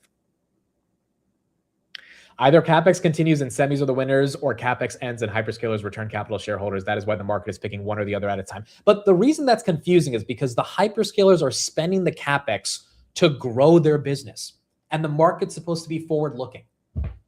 So if Meta's spending $200 billion and goes negative free cash flow, but they're growing 33%, and eventually they're not going to be spending that much on CapEx, why does the market not look towards the future and say, hey, this CapEx spend is good because the growth is good. We're not getting it come to the bottom line in terms of free cash flow just yet, but we know it's going to be there because they're making the initial investments to eventually set themselves up for a long runway of growth. So why can't we also buy the Mag 7 with the CapEx beneficiaries? If anything, I think that would be worse for the CapEx beneficiaries, because if the market is forward looking and you go forward a couple years out for the CapEx beneficiaries, and eventually you say, okay, the hyperscalers will pull down CapEx, that means those are the names that should be getting discounted today, not the hyperscalers.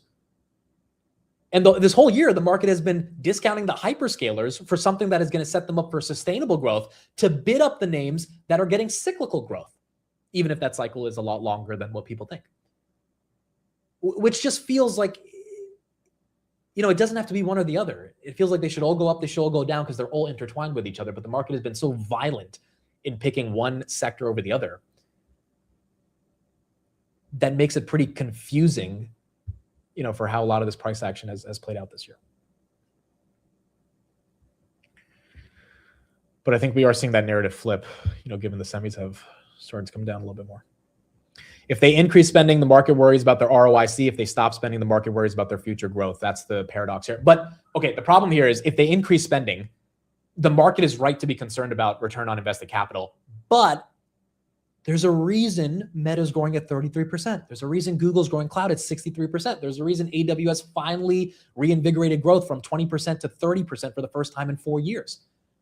So the return on invested capital in the short term looks ugly, but I feel like you got to give these companies the benefit of the doubt. Like, they are showing enough growth on their underlying metrics where you can say, oh, the growth is there.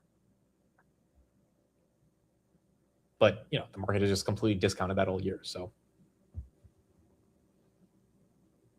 Okay, that's a good point, Rick. That's because all that growth is from OpenAI and Anthropic.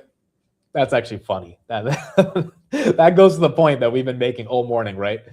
That if all that growth is, that's actually funny. If all of that growth on the Mag 7 that should be rewarded with the CapEx is from the two companies that are now in question because the open source models are killing them, then yeah, technically. Now, the one company that's not an issue for is Meta. Amazon, Microsoft, and Google are stuck with the RPO from OpenAI and Anthropic, but Meta's advertising growth has nothing to do with OpenAI and Anthropic. So you could make the argument that Meta at least should not be getting hit. I guess the way that it's been getting hit. I think in a sense this is showing the market doesn't have enough money. Yeah, and I mean, dude, we're gonna try to IPO 2 multi-trillion-dollar companies, and we're already struggling for liquidity. I think that's another concern the market's theoretically having here with OpenAI and Anthropic's future prospects. As Meta is $1 away from losing 630. Unfreaking believable, dude. 680 to 630 in a day. Because of what? Like, literally, what is the headline that's screwing Meta right here? I mean, unfreaking believable. At least from Microsoft, we know their software narrative has been hurting them the most this year. Microsoft down another 2.3%. Like, the market's mad that there might not be enough CapEx spend. Meta comes out today, says we're spending more on CapEx. We're hiring this AWS executive. We're doubling down in Louisiana, 10 billion to 50 billion in commitments. And now the market's mad at Meta for spending on the CapEx. It's like, okay, but this whole market has had a downturn because you think there's a risk to the CapEx spend. You're not bidding up the semis. If the semis were bidding up and Meta was going down, I could understand, but the semis are still basically dead. Yeah, 13 billion in Canada as well. That was announced the other day. I mean, it's confusing, dude. The Basis Points episode that comes out today, a lot of it was me and Steve going back and forth trying to rationalize what we think is happening. Steve's main argument is that this is all margin liquidation. And I agree with that to an extent. I just think the topsy-turviness of the structural flip from semis to software to semis, it can't just be margin liquidation. It can't just be, South Korea getting... the liquidations, I think, adds to the compounding effect of the... But I don't think it is the fundamental reason because, Micron losing $400 billion in market cap is not just retail getting liquidated. Those are institutions that are getting out of their position. They're unwinding the portfolios they have in these names because retail just doesn't have that much money to move the stock $400 or $500 billion. Retail has a lot of money. Retail will compound the selling. I also don't think retail sold the top at 1,200. I think retail tends to be more diamond hands than not. So if anything, retail's selling down here after the initial sell-off, which means it wasn't retail in the beginning, which is more of the panic selling that retail tends to do more often than not. I'm a victim of that as well. And so the initial sell-off had to be more than margin, in my opinion. There had to be a little something deeper.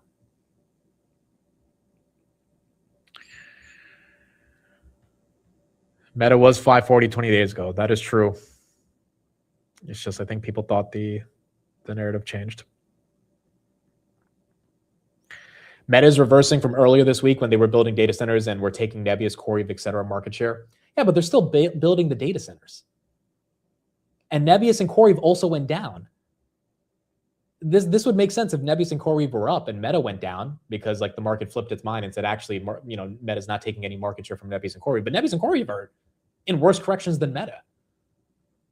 So how does that flip justify why Meta deserves to go down, especially when Meta is doubling down on the CapEx and theoretically could take some market share from Nebius and CoreWeave? Now, again, I don't think Meta building compute is bearish Nebius and CoreWeave, but yeah, there might be some contracts Nebius and CoreWeave don't get because Meta is committing so much to compute. Hiring the AWS executive today kind of proves they are seriously getting into the cloud game, or at least thinking of it, if they're going to hire a 19-year veteran from AWS.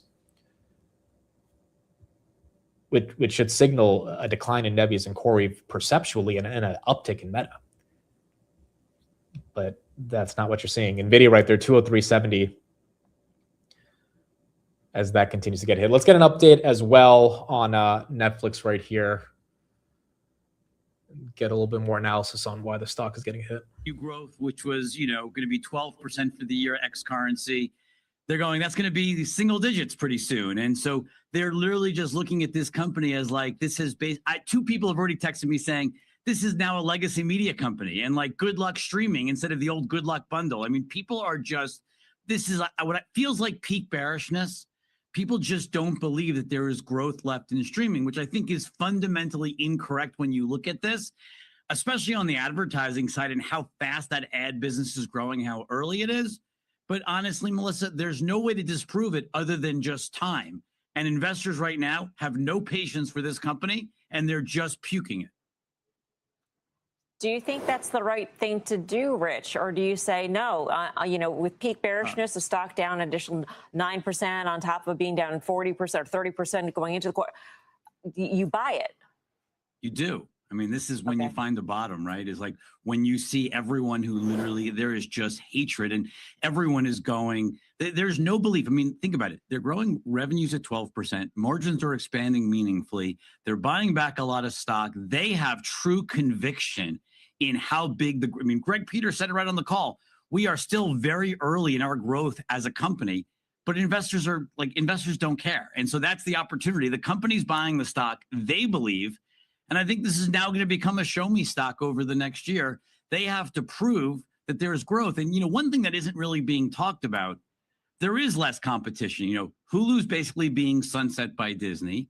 HBO, assuming the Paramount deal eventually goes through, we'll see how fast it goes through with the regulatory battles.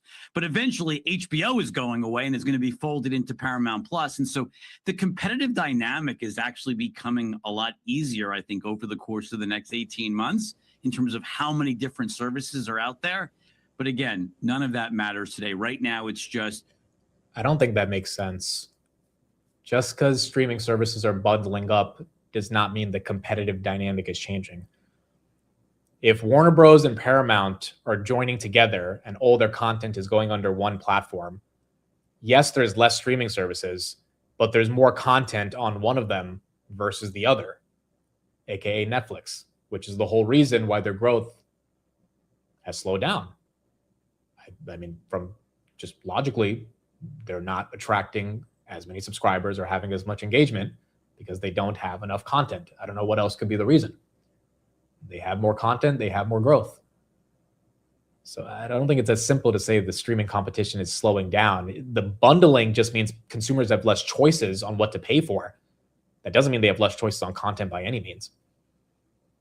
But I think he's right. It probably is peak bearishness. I just, once again, don't know if the risk reward is amazing. Wow. There's got to be a headline on Meta, dude.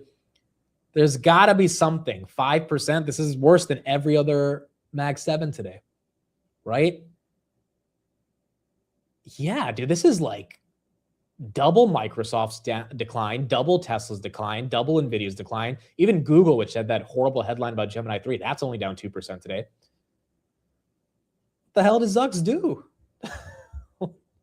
What did Zucks do? What did he do today? What did he mess up on to cause this shit? Goodness.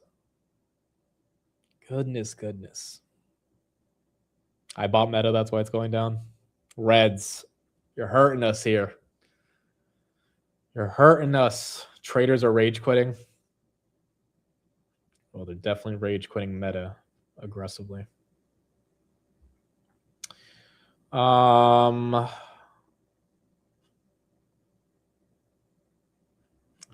Okay, so Meta falling off a cliff. Semis, dude. Micron, Dell, and Nebius are really the only things that are holding up the semi trade. Micron is $1 away from flipping red again. 880 to 854. Dell, $2 away from flipping red. And Nebius, given it was at 160, now it's at 176. It's still down from 182. It's as long as it stays above 170, that's nice. But Lam Research, ARM, Marvell, Taiwan Semi, Qualcomm, all of those are still pretty red on the day. So for some reason, the market has given Nebius, Micron, and Dell the nod, along with CoreWeave. Everything else, it's weird, because usually when the semis go up, they go up together. That is not happening right here. Intel is still stuck below 95.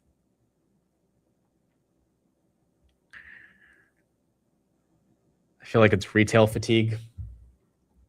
Yeah, I shared this in the market close yesterday. The Qs, by the way, losing 700 on the day, but retail did lock in some profits last week. So SanDisk was the biggest stock that they sold, 125 million. Apple, 120 million. Tesla at 105 million. Nvidia, 65. American Airlines, 40. And then Meta, 22 million. This was the biggest 2-week sale in retail. 2-week sale for retail investors in the past 3 months, as per Vanda Research. And those were the top names that got sold off. So retail definitely has been maybe solidifying some of the gains that they have because they're afraid it could get worse, which is very fair. But that is compounding on the broader structural selling that we're seeing. I have not seen the Odyssey yet. I've heard it's amazing. Given it's Christopher Nolan, I might actually go and watch it. Because, you know, the 5 movies I've watched in my life are from Christopher Nolan, but I have not seen the movie yet.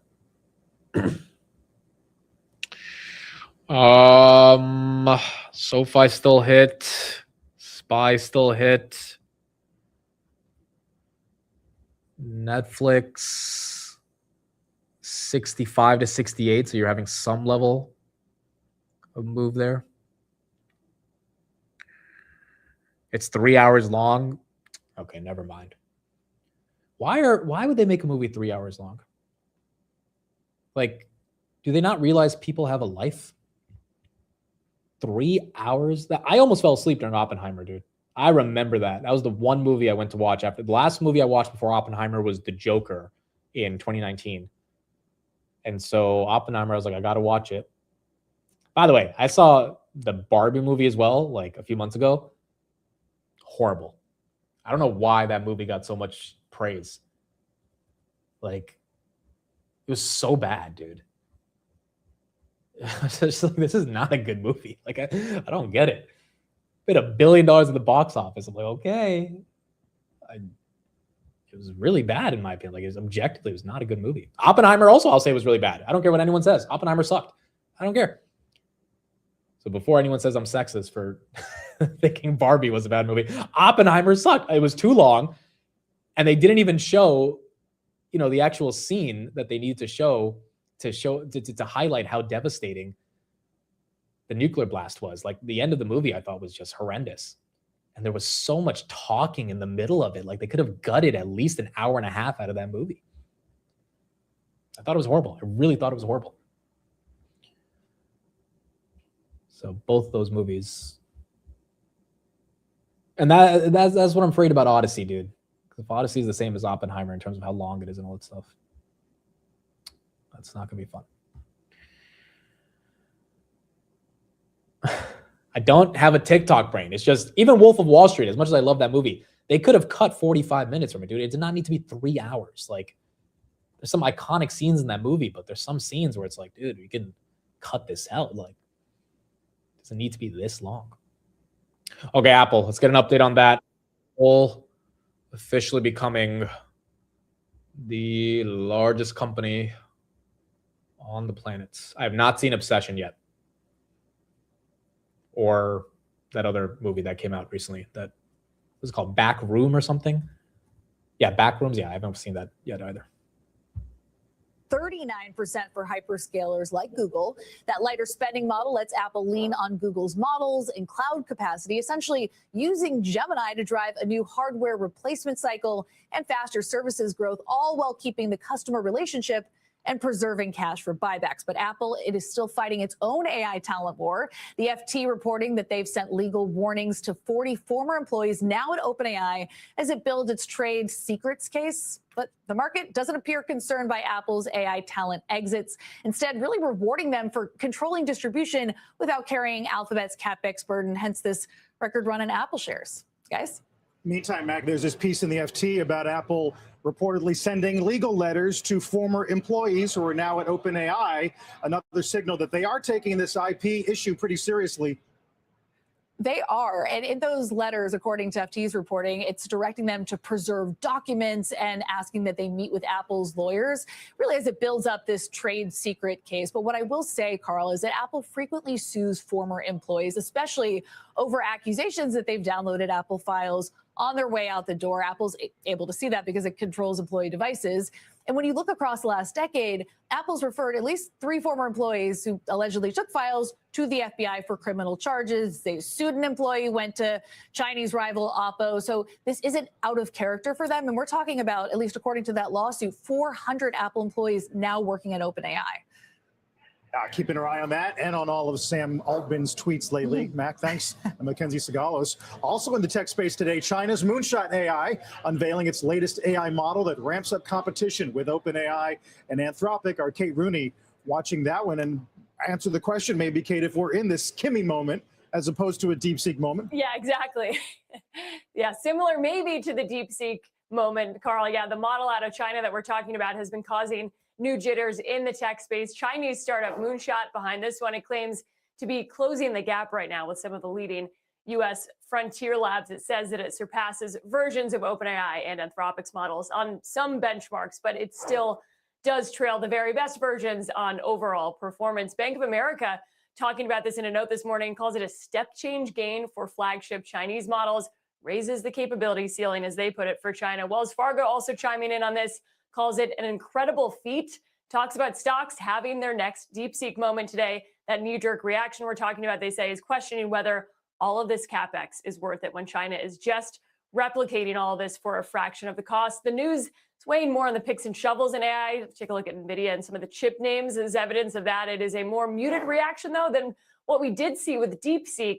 The threat from Chinese models does seem to be a bit more priced in at this point. It's less of a surprise. The bear case when we talk about this has been, really, if you build these AI models on the cheap, or if that's possible, why go out and spend the hundreds of billions of dollars on compute that we're doing here in the U.S.? Kimi also brings up new questions about open weight models and if companies here in the U.S. would move towards more of a build-it-yourself ethos. The bull case, though, is that models don't always tend to see widespread adoption. It's probably too soon to tell. Cheaper AI can often mean more AI. If you've heard of Jevons paradox, that's sort of the argument there. Plus, the AI labs are wising up to this. They are getting a lot more efficient as well.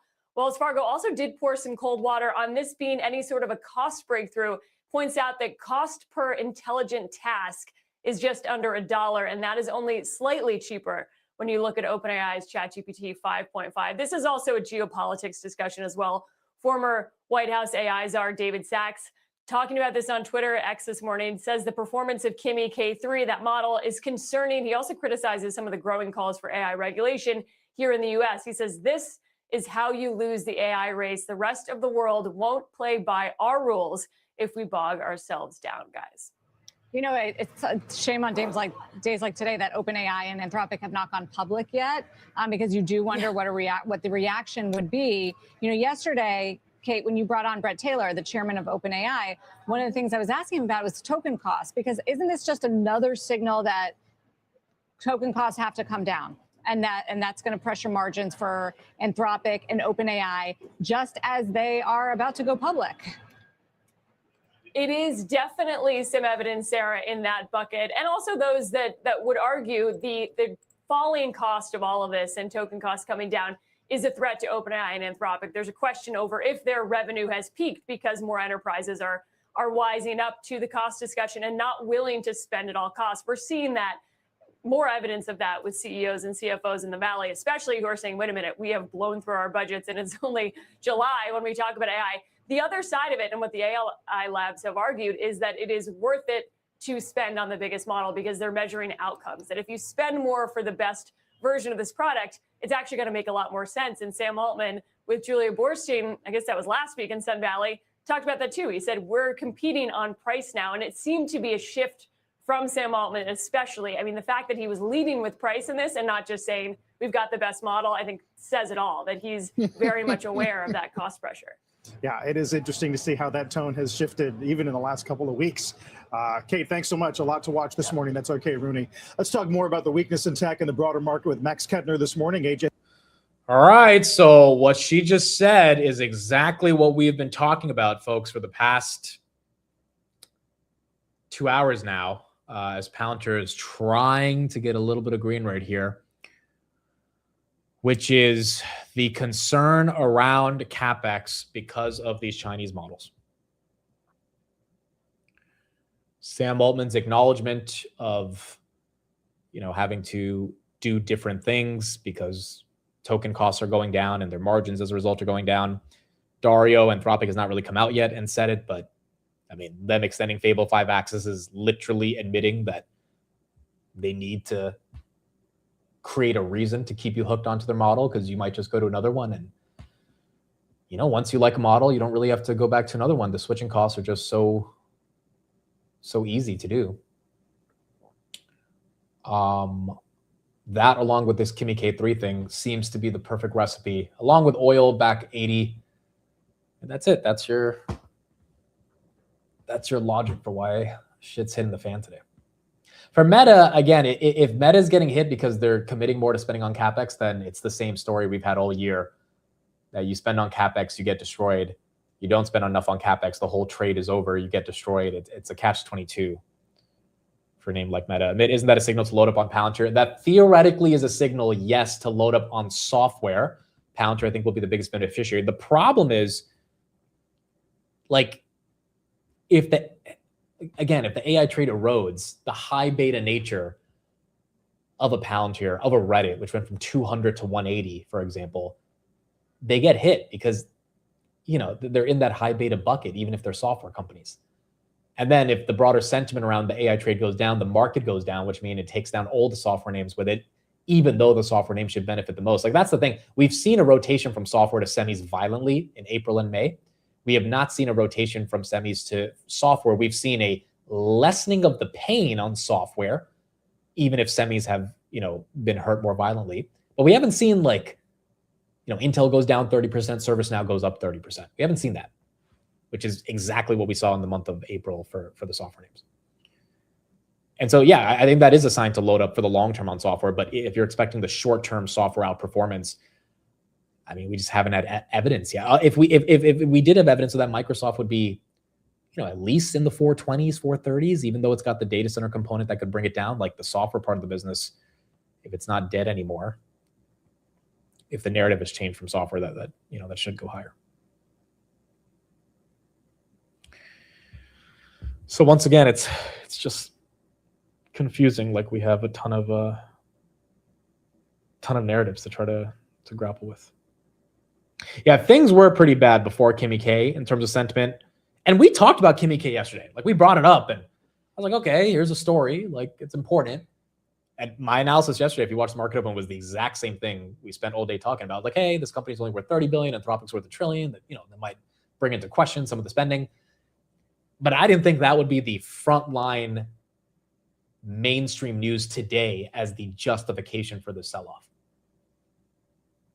Because theoretically, you would have expected that to happen tomorrow or yesterday, since that news broke yesterday. But I guess overnight is when it caught wind, and then it ended up really getting more violent here. Higher CapEx or lower CapEx, either way, the company's losing. The stocks continue down regardless of the earnings beats. Yeah, look, I mean, the next 2 weeks will be really important for earnings, and maybe these earnings can flip a lot of the sentiments that we have, but ASML and TSM not being able to flip sentiment is kind of concerning, because they should, right? ASML and TSM destroyed. ASML sold out till 2030. TSM's increasing their CapEx, and they're increasing it because they're growing aggressively. It's just weird that those two names were not enough to switch things. At the same time, I don't think AAOI should have been worth $250. I don't think Marvell should have been worth $330. So I'm not that upset that many of these names have come back to earth, because they needed to.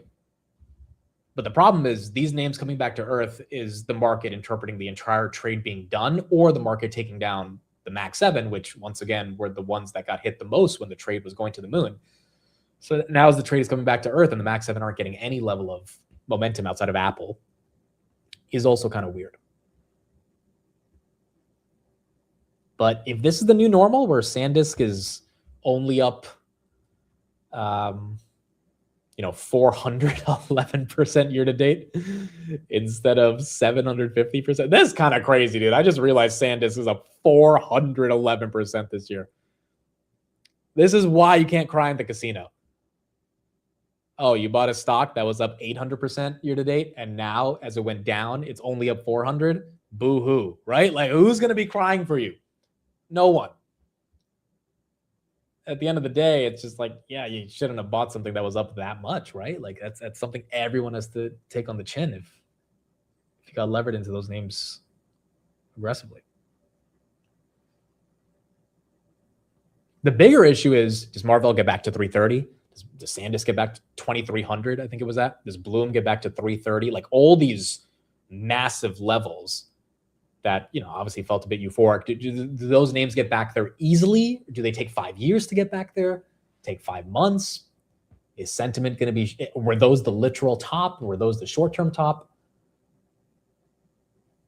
Wow, SpaceX, low of days, 123.63. Goodness, 7% down. I think that's also what the market is, struggling with here.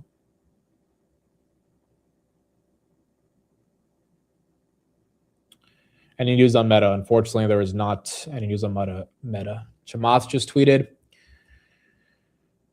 Let's see if he's tweeting about this Kimi K3 thing.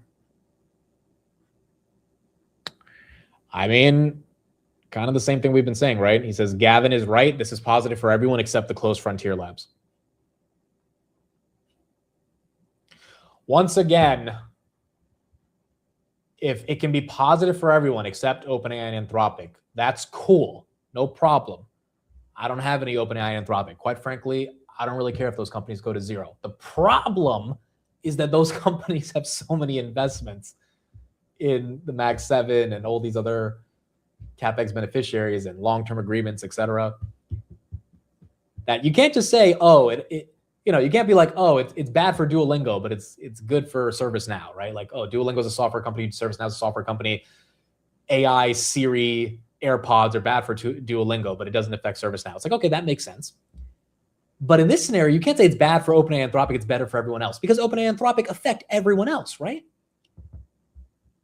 And so if they affect everyone else, functionally, if you're saying it's really bad for OpenAI and Anthropic, which again, we don't know if it's actually really bad for them, but that's the narrative today, then it's theoretically bad for everyone because they're too big at this point. I mean, these are trillion-dollar companies, dude. There's how many trillion-dollar companies do we have in the United States? We have NVIDIA, Apple, Google, Microsoft, Amazon.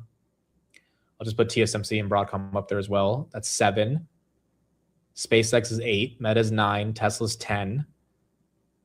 Berkshire Hathaway 11. Eli Lilly 12. So we have 12 trillion-dollar companies. We would have had 13 with Micron. Samsung is international. SK Hynix is international. If we put those on the list and Saudi Aramco, we're at about 15 trillion-dollar companies. Anthropic and OpenAI would be the 16th and 17th. That's a very large valuation that could get compressed if, their entire commitment for spending theoretically changes. So I don't know. Now, they could solve the problem by going public at like a $500 billion valuation, right? I mean, SpaceX could have saved themselves a lot of trouble, or saved retail investors a lot of trouble by just IPOing at a much more reasonable valuation than $2 trillion. But the problem is Anthropic's already got bid up to $965 billion privately. OpenAI already got bid up to $852 billion. So they kind of have to go up to $1 trillion to give any return to the private investors, which means they're going to need exit liquidity. And man, that S1, I mean, what happens if that S1's ugly? What happens if it's a WeWork type of S1, Where it's like, hey, these numbers, I mean, SpaceX's S1 was basically like a WeWork S1, talking about global consciousness and all this stupid shit. But still, it's SpaceX, it's Elon. So, Elon gets the benefit of the doubt so that the IPO was successful until 3 weeks later, everyone's left holding it back. No one's giving Anthropic a Dario premium, and no one in their right mind is giving OpenAI a Sam Altman premium. That's not happening. So if those numbers actually aren't amazing, we've got a different issue.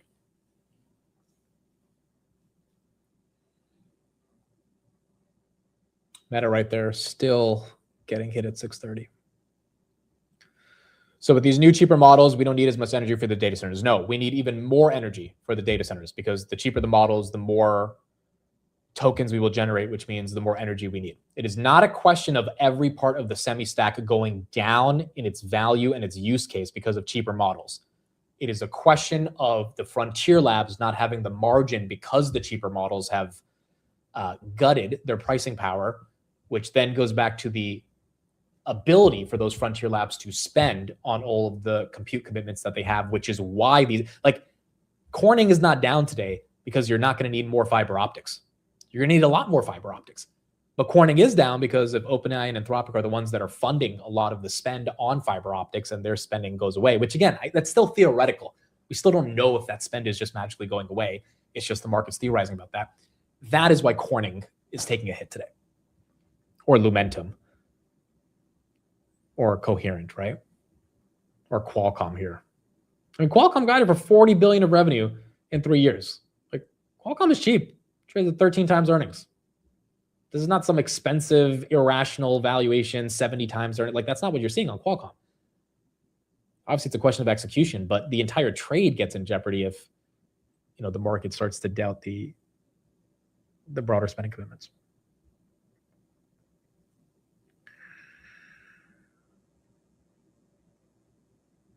JP Morgan, yes, is almost at $1 trillion. It's not there yet, but it's trying. Wouldn't this be the same as memory prices falling and old semis selling off for the same reason? Yes, but I think that would be a whole different scenario. So token costs going down doesn't mean that memory costs go down, because it's the opposite, right? Token costs go down. You have a lot more you have a lot more usage of tokens, which means you need a lot more compute, which means if you still have a supply-demand imbalance when it comes to memory, you have even more pressure on the pricing power of Micron and Samsung, which is really good for those companies. Because if there's so much more demand, you know, there's so much still little supply, even with new fabs coming online, that, you know, the earnings for Micron, Samsung, SK Hynix, SanDisk, they should all still do very well. If we were to have memory prices come down, that is really bad for the memory names, because obviously their pricing power goes down, their EPS goes down, free cash flow goes down. And, you know, that doesn't change the exponential nature of how much more compute is needed. It just means this one supply-demand imbalance might turn into a glut versus turning into a real bottleneck. Because right now it's a bottleneck. If that bottleneck turns into a glut, that's bad for the pricing power of those companies within the bottleneck. But that's not what we're seeing. Token costs going down is actually really bullish for the bottlenecks inside of the AI infrastructure play that we're having right now. And that's exactly what Gavin Baker, you know, kind of made the point of today. Maybe it's coming a fall in memory prices. Well, I think Micron is being treated as if, you know, memory prices have peaked already. I don't know why, because there's no indication at all. You know, there's been a few articles here and there that we might have some oversupply, but there's nothing tangible. Just like that Google compression algorithm for KV cache that came out 3 months ago that took Micron down like 15% in a day. You know, there was nothing real with that to make you think that, okay, the memory story's over. Just like now, there's theories, but which is why the memory stocks are cheap. It's just the narrative around semis in general is taking a hit. Let's get another update on Apple right here in terms of some of the new products they're putting out over the next couple months. In 5 years, complete with an OLED display. Bloomberg's Apple and Consumer Tech managing editor Mark Gurman joins us with the details. Spare a thought for iPad mini. It's been a while since I think you and I have talked about that product line. A lot of detail in the new strategy. What do we need to know? Yeah, Apple's got a jam-packed product portfolio over the next few years. And part of that is a big overhaul of the iPad lineup. And so this fall, you're going to see one of the biggest ever updates to the iPad mini. It's getting an OLED screen, which means the display quality is now going to be up there with an iPhone or an iPad Pro. This has been a long time coming. This is something that tech enthusiasts have been clamoring for. You're also going to see updates to all the other iPads next year. That includes faster iPad Pros, new iPad Airs, and a new entry-level iPad. And the backdrop here is that Apple has made all of the iPads more expensive in recent weeks because of the memory shortage, right? Some of them went up by $100, some of them went up by $150, some of them went up by $200. So now you need upgrades to the product to make them more worthwhile in this competitive environment where you have great tablets from other companies like Amazon, Samsung, and the like. Mark, this is the first opportunity you and I have had to discuss Apple's AI plan for China. There was some developments this week in how they're able to put an AI product into that market. Could you just explain the basics of it to us? So right now, Apple Intelligence inside of the United States and the rest of the world, for the most part, uses models from Apple on device, models from Apple in the cloud, and then there's partners for some features that Apple doesn't do so well. So search, they work with Google, and then they work with OpenAI as sort of a fallback for Siri. If you ask it something it doesn't know the answer to, it'll query ChatGPT if you allow it to. So for China, there's a few nuances. For search, they're working with Baidu. For that chatbot, the OpenAI replacement, they're working with Baidu. Obviously, OpenAI, ChatGPT is not available in that part of the world. But then there's the Alibaba component. And so the phones in China will continue to use the on-device Apple models, but there will be a layer on top using Alibaba AI technology that I call a censorship filter. And so what this will do is we'll keep the phone in constant connection with the Chinese government. So as there's updated models that are hitting the iPhone, Apple, of course, is always updating its models in the background. Those will need to be approved every so often with the Chinese government. And this type of censorship filter is what other companies in China who operate have to do. Xiaomi, Huawei, the other phone providers with AI technology on their phones. All right, Bloomberg's Mark Gurman with everything that's happened this week. Actually, not everything. There was a... So again, iPads and product refreshes for Apple is like is the basis for, you know, why this stock is not being affected by any of this AI sell-off craziness. Apple 334 right there. There's nothing to do with CapEx, nothing to do with models, just consumer devices that Apple continues to see demand for. Now, agentic Siri has not happened yet, and Broadcom losing 370 again. I think the market has been waiting for that, but the market's also giving Apple a big benefit of the doubt and saying they'll figure it out eventually. We don't need to be as hard on them as we are on the semiconductor names until they get there. Just why Apple continues to be, you know, one of the better Mag 7s here year to date. Vox says, Mick, can you explain why SK Hynix is 100, Micron and SanDisk are in the thousands? So from my understanding on SKHY, someone can correct me if I'm wrong.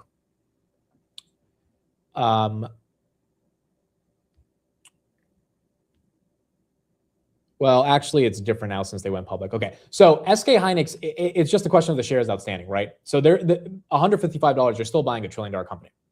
So I wouldn't look at the share price here. I know when they first went public, 10 ADRs equaled 1 SK Hynix full share. But in the American version of the American Depository Receipt for SK Hynix, if you buy it at $155.70, you're buying SK Hynix at a $1.14 trillion valuation. Micron, even though it's almost $1,000, it's just basically still at a $1 trillion valuation. It's just based on the shares outstanding. SK Hynix has 7.3 billion shares outstanding. Micron has 1.13 billion. That's why the stock itself is theoretically more expensive on a dollar basis. But there is a 40 billion discount between the market caps between these two right now. Having said that, Micron trying to hold on to its green by about $3. SK Hynix actually up 3% right here. South Korea was closed yesterday, so we didn't have Kospi go down because of Constitution Day. So, that was one thing that stopped some of the South Korean sell-off, which could have made things worse for the American memory names, but those weren't that bad, which is at least why SK Hynix isn't as ugly either. Why does the market look exhausted even though CPI and PPI came out better than expected? At this point, everything is down, not only to chip stocks. Yeah, so CPI and PPI this week were disrespected by the market, I think because oil ticked up again. So the market once again is like, okay, cool, CPI, PPI are coming down. Maybe that's not a reason we hike. But if oil's not coming down, it's definitely not a reason to think we're going to cut. Also, again, CPI still came in at 3.5%. The expectations were 3.8, but 3.5 is, 150 basis points above the Fed's target at 2%. So it still wasn't good. It just wasn't as bad as expected. But I think if oil was down this week, the market would have at least been like, okay, we're in the right direction. The fact that oil's up, we're in the wrong direction. And then this AI sentiment shift is just hurting, everything at this point. Which, again, the paradox is we spend too much on CapEx, that's bearish. Now it's like we don't spend enough on CapEx, that's bearish. At least for the Max 7. And then the semis are just caught up in the fact that, they ran up way too fast. And until that narrative becomes more consistent with what's happening, and we don't have that many updates on this Kimi K3 thing, I really do think Jensen or some of these other AI guys are going to come out and say something, because this is exactly what happened during DeepSeek. They put out a statement about 7 hours into the day. I remember Jensen, NVIDIA put out it was like 3 sentences on their Twitter account. But if things stay like this for the next week, I would imagine you'll have them come out and say some things. PPI and CPI are still way too high. I agree. Unfortunately, they are still way too high. Does deleting the app help with my losses? Well, it helps with your mental health and not having to look at the losses, but it doesn't get rid of your losses, unfortunately. Sweet Green is up 20%. I do not know why. Do they have earnings today? But still, dude, wasn't this thing pushing $9? It's up 20%, but it's still down a lot from a few weeks ago. At least we can all buy overpriced, expensive salads. If, well, we're not really going to have the money to do that if this keeps happening. But I had Sweet Green once. I didn't love it. I haven't tried the wrap, but I didn't eat it and was like, man, I need to own a piece of this, Now, Chick-fil-A, if that was public, I would have. Apple 335, trying to get back up there. Yeah, ASTS actually getting somewhat of relief after all the selling this week, still down 25%, but up 6% today. Rocket Lab 68, that one holding steady around that range as well. Okay, folks, I think that's what we got. Oh, we got some headlines. Strait of Hormuz traffic fell to a 3-week low as of July 16th. Most vessels transited via the Iranian route, while none used the Omani route. Rubio is headed to Manila, where he's going to have meetings to lay a groundwork for a possible Trump-Xi summit in September. Okay, so we'll see if Trump and China continue to talk. And then CENTCOM has started more strikes on Iran as of yesterday night. Meta's only had 1/3 of average volume today. It's a fake sell-off, in my opinion. Well, the lack of volume this whole week has been kind of weird. So I agree with you. Yeah, wow, 6 million shares on Meta is nothing. That is absolutely nothing. SPY, usually SPY does 80 million shares. It's at 22 million so far. It should be at closer to 35 million right now. So definitely less volume on SPY as well. Really concerned about what the SpaceX liquidity cliff in a couple weeks and what that will do to space in the tech sector. Yeah, the SpaceX shit is kind of scary, dude. With the amount of shares that are getting unlocked, and all those VCs, they're getting ready to sell. Even if they sell it at 95, if their average is like $5, they don't care. And it begs the question, can the market handle an Anthropic and OpenAI IPO? I mean, do people really think if Anthropic, forget OpenAI, if Anthropic went public, could the market support that in this macro? Especially if we don't get a rate cut. And, the fear of people being bagged the way they were on SpaceX. Now, Anthropic probably could justify their valuation way better than SpaceX because of their growth. But, if the Chinese models come for their lunch or margins start compressing, it makes you wonder if you are getting a deal, buying into the Anthropic IPO.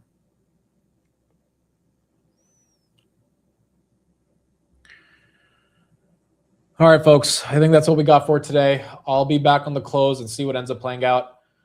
Obviously, red day is not fun. I think there are more questions than answers.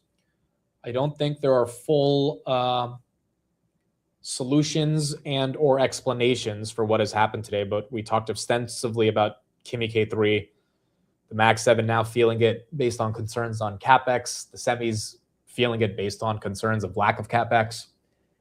It's a confusing market to navigate. The one thing I think is objectively true is many of these names ran up like crazy. Most of them are still up year to date.